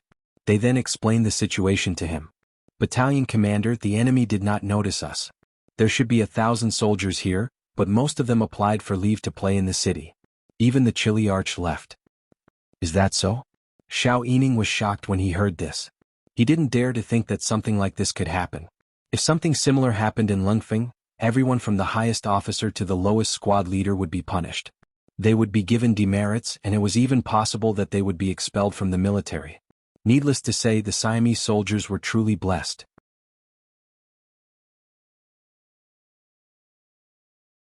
Of course, some happiness came at a heavy price, such as one's life. It's good that the enemy is not prepared. This is our chance. The Xiao family wanted to laugh out loud. They looked at the watch on their wrist. It was 11:45. There was still a quarter of an hour left. With Lung Feng's ability, he had more than enough time to prepare. Inform everyone to begin the operation. No one is to make a sound and no one is to fire. Turn off the safety. I will punish whoever drops the ball later. The Xiao family's expression was stern as they issued the military order in a cold voice. Lung Feng and his brothers, who had been impatient for a long time, quickly formed groups of 3 and crept towards the 300 enemies that were still illuminated by the torches. Even though there were only 300 people left, they were obviously distracted. They were either leaning against the wall, half squatting on the ground, or leaning against each other. They were all resting with their eyes closed. Perhaps, in their subconscious, they didn't even think about the danger they would face if they stayed here. Without the slightest bit of alertness, Lung Feng's mission was very easy. They only needed to keep an eye on the target, walk behind or beside the target, and then cover the target's mouth with their large hands. Their left hand, which held a military knife, gently cut forward. Bright red blood spurted out and a life was lost. The eyes closed forever and there was no longer any breath. Perhaps some of the Siamese soldiers struggled before they died, but under Lung Feng's large hands, their struggles and resistance were futile. They only sped up their blood flow, but it didn't change the situation at all. Outside the torches, the Siamese soldiers were silently slaughtered one after another. In just 5 minutes, more than 100 enemies outside the perimeter were all killed. There was no sound or movement from the beginning to the end. This was the strength of the Lung Feng, and it was the result of their training. It was another kind of report. After the enemies outside the perimeter were all killed, the next target was the 100 enemies under the torches at the city gate. It was unrealistic to try and assassinate them one by one, but Xiao Yining wasn't afraid. He waved his hand, and a portion of the 1st Company and 2nd Company of the 3rd Battalion quickly approached the city gate with him. They moved cautiously, and even though it was only a distance of 100 meters, it actually took them more than 5 minutes to walk. During this time, the 100 people didn't make any noise other than the sound of their breathing. Finally they approached the south gate. Xiao Yining was the first to pounce forward like a tiger. Within a breath, more than 100 Lung Feng did the same. Puff, puff, puff. The military knives silently pierced the chests of the Siamese soldiers. The intense pain immediately woke them up. Some of them even wanted to scream before they died, but when a large hand appeared in front of their eyes and reached their mouths, everything was over. A total of 300 enemies except for one Siamese soldier who was stabbed in the wrong spot and died after a scream. The other 299 people didn't have the chance to make a sound. Xiao Yining stared at the Lung Feng who made a mistake. Fortunately, there were no more enemies at the south gate. Otherwise it would have been a disaster. Open the gate, send the signal, and lead the army into the city. Xiao Yining immediately stopped and ordered. There were only 2 minutes left until midnight. Outside the south gate, Lung Song led the 1st and 2nd Battalions and 8 auxiliary battalions of the 1st Battalion to wait. Everyone's eyes were resolute as they stared straight ahead. They didn't even blink for a long time. Commander, there are only 2 minutes left. Will Battalion Commander Xiao and his men encounter any problems? Political Commissar Mo Qingyu asked worriedly. Commander, why don't I lead my men up the tower? I don't mean to brag, but this tower is only a dozen meters tall. My men and I will only need a minute to climb it. 2nd Battalion Commander Ling Daqiang sounded more anxious as he spoke in a hoarse voice. Don't we still have 2 minutes? Let's wait a little longer. We have to have faith in Battalion Commander Xiao, Lung Song said calmly. How could he not know the capabilities of his own battalion commander and Lung Feng? Even if there was an accident, he should have heard gunshots. However, there was no movement, so why was he so anxious? As soon as Lung Song finished speaking, the south gate 400 meters away slowly opened from the inside.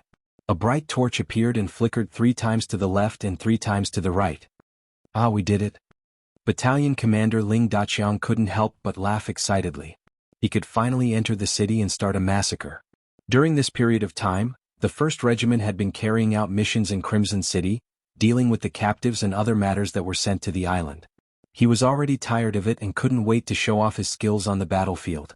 Now the opportunity had finally presented itself. That's our secret signal. Advance. Lung Song carefully looked through the night vision binoculars. After confirming that it was Xiao Yining's secret signal, he gave the order. Then the 4,000 mercenaries stood up from the ground and crazily rushed forward. In front of the south gate, the city gate had been completely opened, allowing the mercenaries to rush in. Lung Song appeared in front of Xiao Yining along with the army. Battalion Commander Xiao, you've worked hard. How's the situation? Commander, the south gate has been controlled.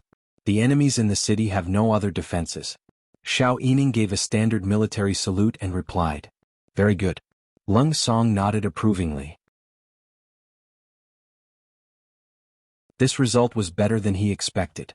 Originally, he thought that with 400 mercenaries against 1,000, they would have to make some noise. That way the city gate could be opened, but the enemy would be alerted and counterattack.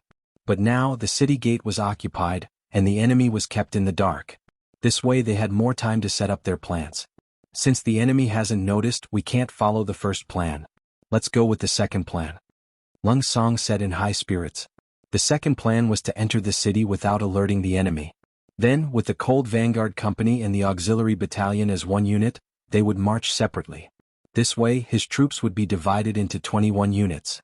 If they appeared in various parts of the city and fought at night, it would give the enemy the impression that they were everywhere. With more than 4,000 men, they would be able to unleash 10 times the power. It would be more effective in conquering and destroying Wulong City. Fortunately, Lung Song had prepared the second plan. Although at that time he didn't think it would work. However, due to the carelessness of the Siamese soldiers and the perfect performance of Xiao Yining's 3 battalions, the second plan could be implemented. Suppressing his excitement, Lung Song gathered the 13 company commanders of Lung Feng and the 8 battalion commanders of Lung Feng. Follow Plan 2. Get to the designated location as fast as you can. Remember, try not to make any noise before you get there. Even if you accidentally encounter an enemy, it's best if you can deal with them without making a sound. When it's 1 o'clock, everyone will attack with all their might. Understood?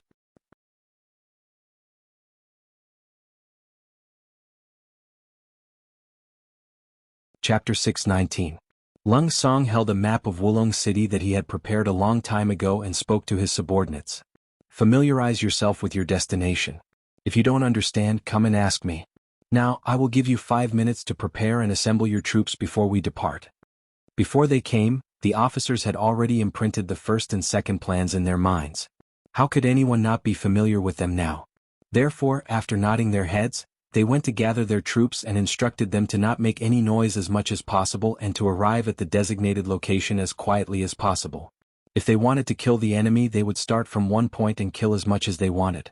5 minutes later, the unit furthest away from their destination set off. Then the second unit, the third unit. Soon, Lung Song and Political Commissar Mo Chengyu also disappeared from the south gate. In less than 10 minutes, everything returned to normal. Only the night breeze could be heard.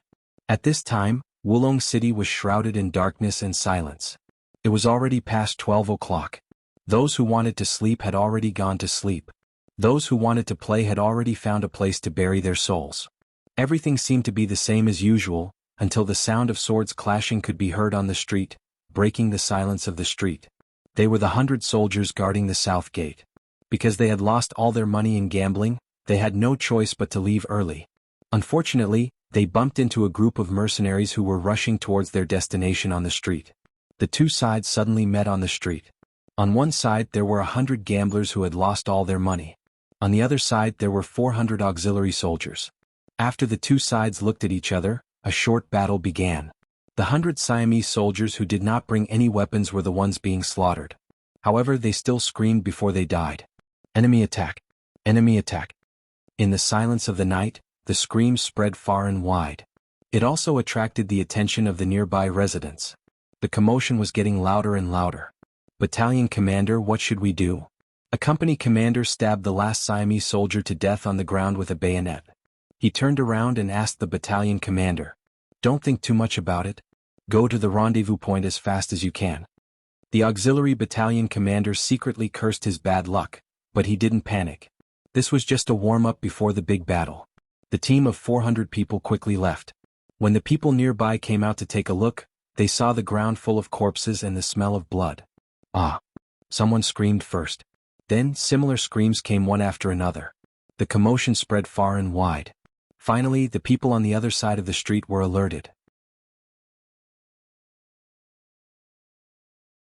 Then, the Siamese soldiers in the city also received the news. The hour hand was approaching 12:50. There were still 10 minutes before the general attack. Except for a few small teams that were further away from the destination, most of the soldiers had already arrived at the designated location. However, the streets were already bustling with activity. The death of more than 100 Siamese soldiers was definitely a big case, and it attracted the attention of many people. Many Siamese captains, kiliarchs, and centurions who received the news were rushing over with their men. Even at this moment, they still didn't think that they were in danger. They just thought that some fugitive and his subordinates had bumped into each other and got into a fight. The hour hand kept moving. Finally, it pointed to the final destination, 1 o'clock in the morning. Send the signal. Commander Lung Song's voice trembled. He was excited. As soon as he finished speaking, a bright red signal flare rose into the sky and lit up the sky. Following which, gunshots and grenades rang out all over the city. The all-out attack had begun. At this moment, Wulong City had turned into a city of fire. Flames shot out in all directions, incessant and endless. The power of the Type 95 and the Type 81 assault rifle formed an impenetrable fire net. All the Siamese soldiers in front of them became live targets. Whenever the soldiers gathered together to form a dense charge, a series of grenades would end their lives. Their bodies were thrown high into the air before they fell heavily to the ground. Any Siamese who walked on the streets, whether they were generals or soldiers, armed or ordinary civilians, became targets for the mercenaries. They were like food in the eyes of a beast. They were constantly bitten and devoured. They died or were injured. There were gunshots everywhere and enemies were everywhere. It gave people a feeling that there was nowhere to hide and nowhere to hide. It seemed that at this moment, no place was safe. No place was heaven. Charge. Charge out. Report this to General Gordon. We must charge out. The 5 captains of the Siamese army in the city shouted at the top of their lungs. It seemed that if they didn't do this, they would lose all hope. Retreat. Retreat to the south gate. After an hour of continuous gunshots, the Siamese soldiers gradually came to their senses. After a few consecutive charges and countless deaths, they finally understood how terrifying their opponents were. At this moment, no one was thinking about fighting with the enemy who had entered the city. They only had one thought in their minds, and that was to retreat. They had to escape and leave this hell on earth. Gunshots were heard intermittently throughout the night. When the sky finally brightened, the streets were littered with corpses. From time to time, among the crowds, there were survivors who were injured and wailing.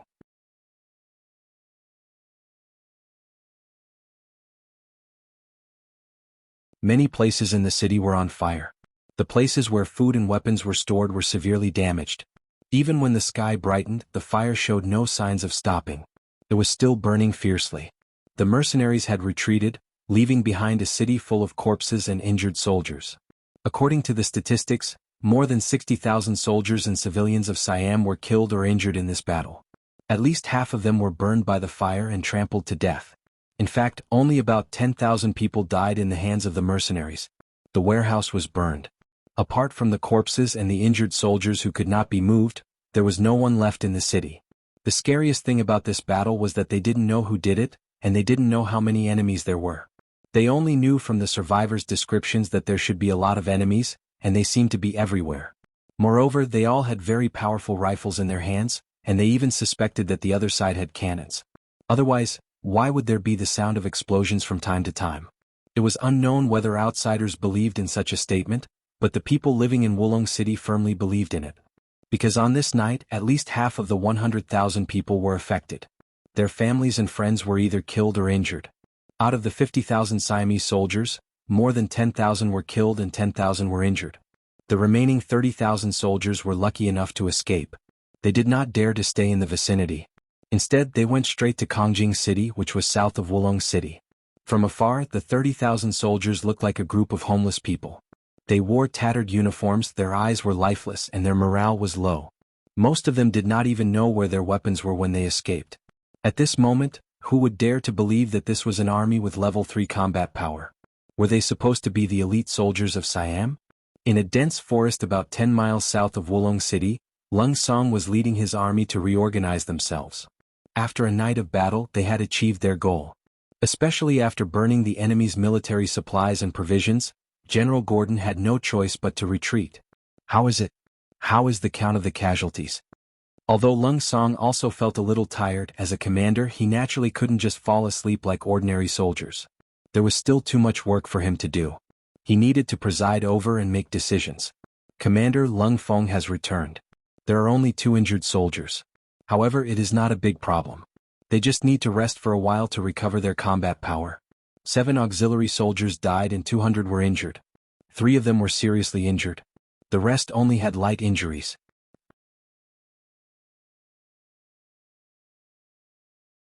The political commissar of the 1st Regiment, Mo Qingyu, looked at the statistics of the battalions and reported to Lung Song. Good. Arrange for a platoon of auxiliary soldiers to send the 3 seriously injured soldiers away. The rest of you should take the time to rest. In the afternoon, dig out the ammunition buried in the forest. Replenish them and be ready for battle. Hearing that Lung Fong did not suffer any losses and only lost a few auxiliary soldiers, Lung Song felt some heartache. However, overall he was satisfied with the results. Lung Fong was indeed Lung Fong. Not only was he good at killing the enemy, he was also good at protecting himself on the battlefield. Especially when it came to city warfare in the middle of the night. Who knows how many times they had practiced it? Their hard work had finally paid off. As the commander, Lung Song was also proud of it. Immediately report to the 6th young master about our results. Also, tell him that we are not going to go deeper into Siam. We are going to stay here and ambush Gadan. Last night's battle at Wulong City went too smoothly. Lung Song's side did not suffer any losses and they were able to safely retreat from the city. This gave Lung Song a lot of confidence in the upcoming battle plan. Since he was leading the 1st Regiment of Lung Feng and 8 auxiliary battalions, they should be the main force. Wherever they go, they should be able to kill the enemy until they can't find their way north. As the saying goes, it is better to break one finger than to injure all 10. Lung Song decided to show Gudan his power. It would be best if he could kill this person. If he could not kill him, he would at least severely injure him. This way, when Gudan thought about hiring mercenaries in the future, he would tremble without a fight. After the telegram was sent out, Yang Chendong, who was in Phnom Penh Dynasty, received the report. He immediately gave orders and agreed to Lung Song's request for battle. However, he also gave his own suggestion. If they could fight, then they should fight. If they could not fight, then they should not force themselves. It was more important to preserve their own strength.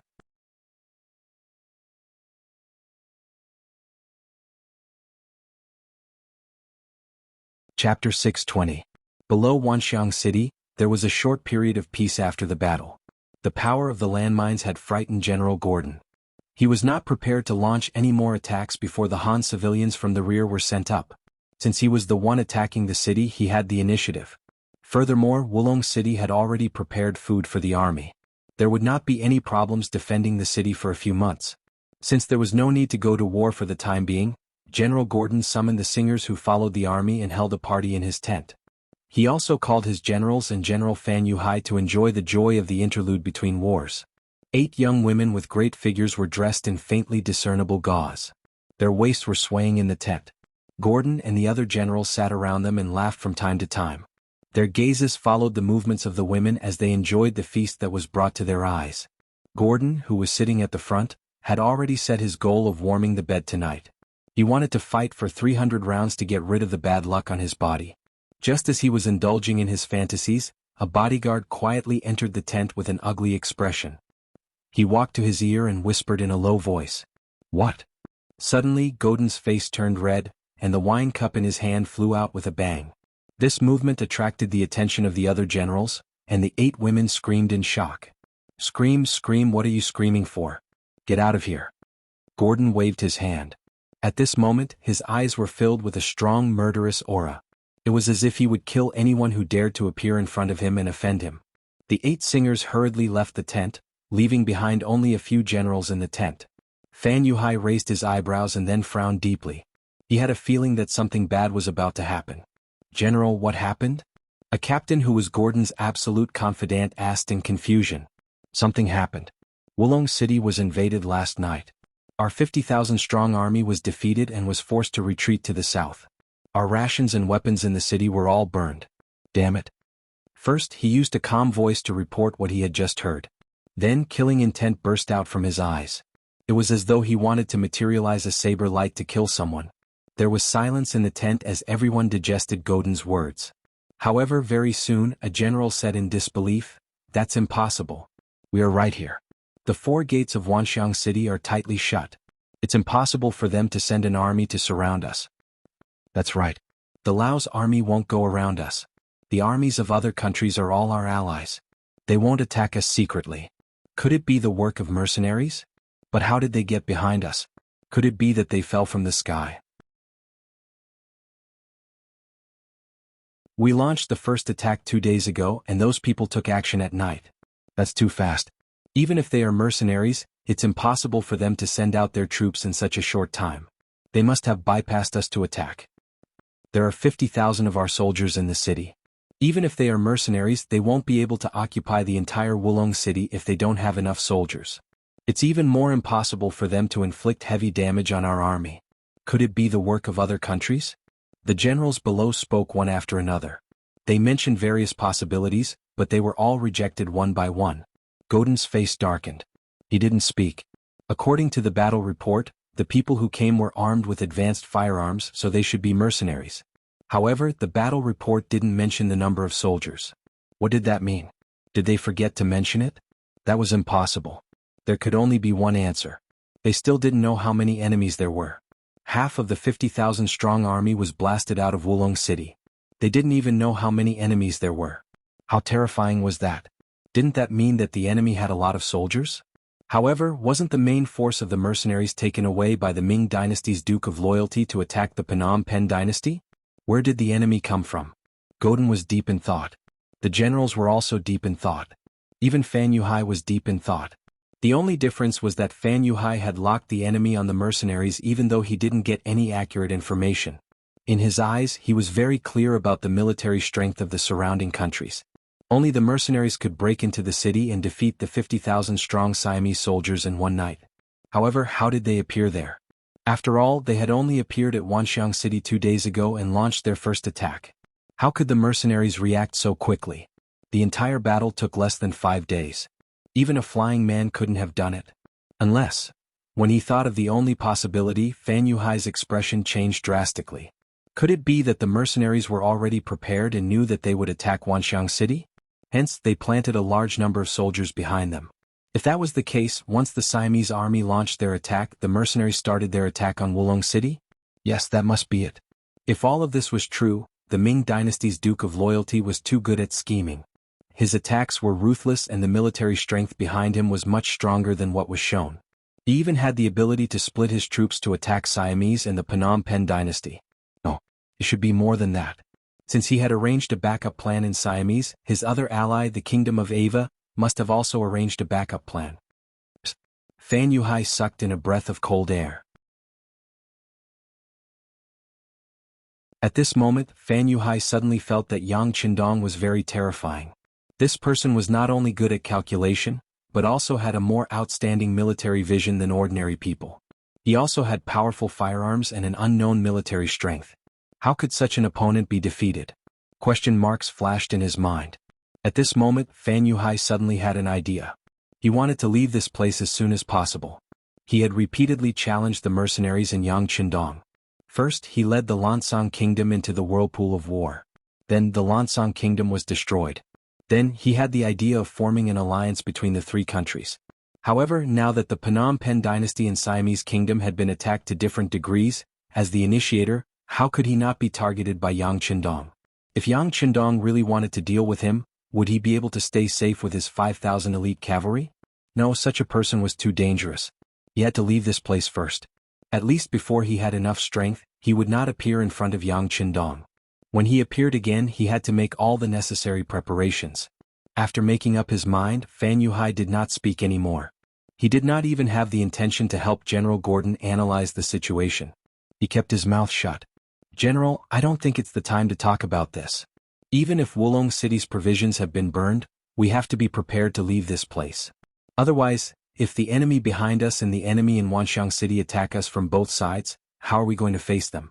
Besides, if the army loses its provisions, it will definitely cause chaos. We have to leave this place quickly while the soldiers below are still unaware. We have to gather new provisions for the next battle.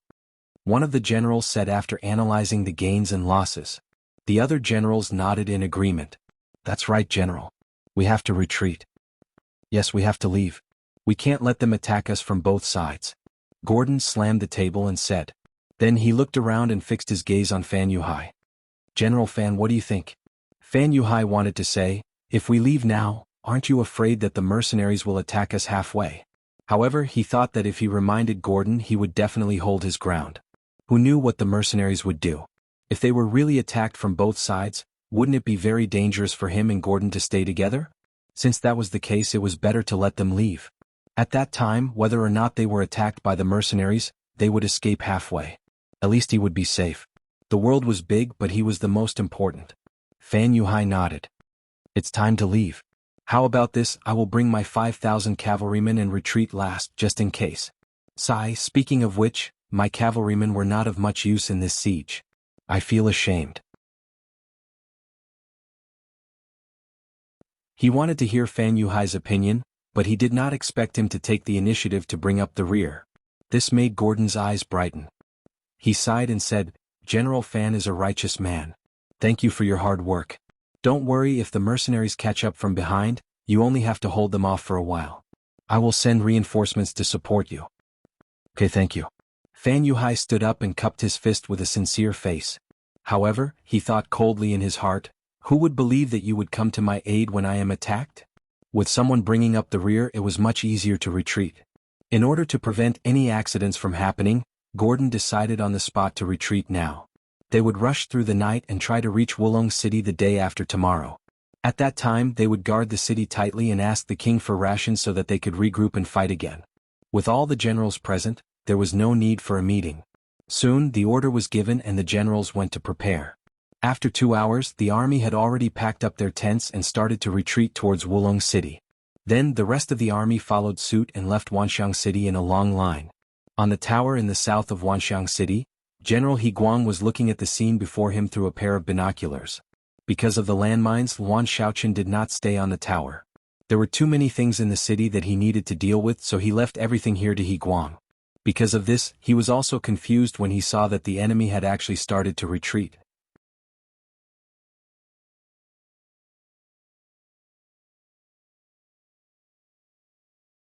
Chapter 6:21. He raised his binoculars again and again to make sure that he was not mistaken. The enemy had indeed retreated. He quickly said to the messenger beside him, "Go and inform Governor Luan that the situation has changed. Ask him to come here as soon as possible." Half an hour later Luan Shaoqian arrived at the gate tower on his bicycle. When he arrived at the gate tower, he listened to He Guang's report and raised his binoculars as well. He saw the Siamese army retreating. How long have they been doing this? Luan Shaoqian put down his binoculars and was puzzled. Reporting to the governor, they have been retreating since half an hour ago. I have calculated that the number of retreating soldiers has exceeded 10,000, and it seems like they will continue to retreat, He Guang reported with a face full of doubts. So, they have really retreated? But why? Luan Shaoqian could not figure it out and frowned. I don't know, He Guang answered honestly. He wanted to ask Governor Luan why. He Guang knew that it would be useless to ask He Guang. He thought for a moment and said to the messenger beside him, "Turn on the radio immediately and contact the 6th young master. Report the situation here as it is." The waiting time was always long. On the open land 5 miles away from the gate tower, the Siamese army was still retreating. Just from the looks of it they should be serious. However, this was even more puzzling. The attack was only temporarily blocked, and only a few thousand of the 100,000 soldiers died. Why did they stop fighting? The morale of this army was too low. "Sir, the 6th young master has called back." The messenger ran all the way to Luan Shaoqian and handed him a telegram. Luan Shaoqian, who was puzzled, quickly picked up the telegram. After a few glances he could not help but shout excitedly, "Good, good, ha ha." He Guang, who was beside him, was even more confused. "Governor Luan, what did the 6th young master say?" "Here, take a look at it yourself." Luan Shaoqian was in a good mood at that moment, so he casually handed the telegram to He Guang. After reading it once, her eyes widened in disbelief. She couldn't help but read it again. Then, with a surprised look on her face, she said, "The 6th young master said that the mercenaries attacked Wulong City and defeated the 50,000 Siamese soldiers there. They even burned the enemy's provisions? This is too powerful, but where did the mercenaries come from?" Luan Shaoqian also couldn't figure it out, but he wouldn't show it in front of his subordinates. As a superior, it was appropriate for him to remain mysterious in front of his subordinates. Thus he chuckled and said, "This is not something you should consider. You only need to know that Wanxiang City is safe." Yes.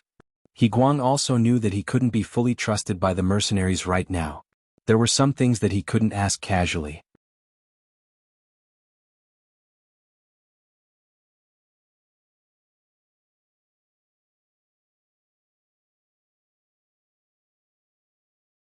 On the way back to Wulong, the mercenaries led by Lung Song had already set up an ambush in the dense forest on both sides of the road.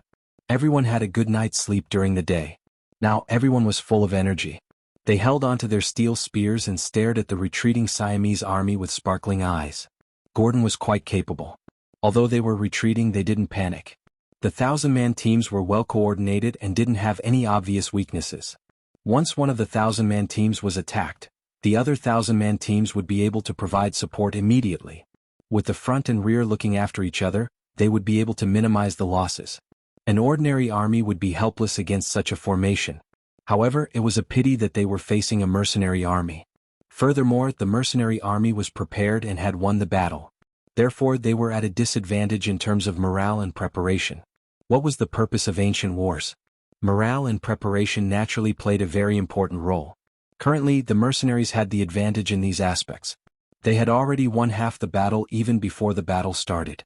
Furthermore, night battles were their forte. It would be difficult for them to not win this battle. The only thing that mattered was how much they could achieve in this battle. Lung Song seemed to have known that the Siamese army would retreat in an orderly manner. As the commander, he had already come up with a countermeasure. That was to split up the troops. Didn't you have the front and rear looking after each other? Didn't you attack a location and the nearby troops would be able to provide support? Good. What would you do if I suddenly attacked and dealt you a huge blow? Could you really have the front and rear looking after each other? Hence, in the dense forest by the road, the 8 auxiliary battalions were divided into companies. This resulted in 32 small units that were positioned at different locations for the ambush. The 3 cold vanguard battalions of the 1st Regiment became the mobile troops. They would provide support wherever the battle was intense. These 3 battalions were further divided into 36 platoons. They were positioned at the surrounding areas of the auxiliary troops. This was to ensure that nothing would go wrong. Just as the mercenary army was about to set up the ambush, the enemy finally appeared. According to the previous plan, the mercenary army did not attack immediately. Instead, they allowed the enemy's vanguard to pass by. Once the enemy's main force entered the area, it would be time for the mercenary army to attack. In the dense forest area, the most unbearable thing for people were the mosquitoes in the forest. Not only were there a lot of them, but they were also large and carried a weak poison. Once bitten, it wouldn't take long for a big blister to form, making it extremely itchy. In such an environment, ambushing and staying here for a long time was a test of one's willpower. Speaking of which, these mosquitoes would not consider whether or not they would bite you just because of your skin color or your intentions. As long as you had flesh and blood, even if you were a wild beast, you would be a delicious meal in their eyes. After ambushing here for more than 2 hours, all of the mercenaries' faces were covered with all kinds of large swollen bumps. If they had not worn gloves in advance, their hands would have been covered with bumps. This would have greatly affected their accuracy. Endure it, endure it. The same firm voice echoed in every mercenary's heart. The Cold Vanguard Battalion did not want to be looked down upon by the auxiliary troops. They had to endure it. Besides, they had undergone similar training countless times. Even though their faces were itchy, it was not that they could not endure it. It was just that it was a test of willpower. The auxiliary troops were also enduring it. They wanted to perform better so that they could join the Cold Vanguard Battalion. Before the battle, Commander Lung Song had said that after this battle, those who performed well would have a chance to join the Cold Vanguard Battalion. Even the 6th young master had agreed to this. The political department was already prepared to vet them. This was a chance to join the Cold Vanguard Battalion. This was the wish of almost all the auxiliary troops. In order to achieve this goal, in order to return home in glory, in order to prove that they were the strongest young men, what was a mosquito bite? They just had to endure it and endure it. As mentioned earlier, mosquitoes would not target a single person. While the mercenaries were enduring the inhumane bites, the Siamese soldiers who were walking on the road beside the forest were also suffering from the same bites. The only difference was that the further one was from the forest, the lower the chance of being bitten. Oh, these damn mosquitoes, they bit me. It hurts, it's so itchy. You're tuning in to the Han Li's Wuxia Adventures YouTube channel. We're so grateful for your support, and don't forget to subscribe to join us on this incredible journey through captivating stories. Your generosity through donations truly makes a world of difference, as it's the primary source of revenue that allows me to expand and enhance this channel for you. Thank you from the bottom of my heart for being a part of this adventure.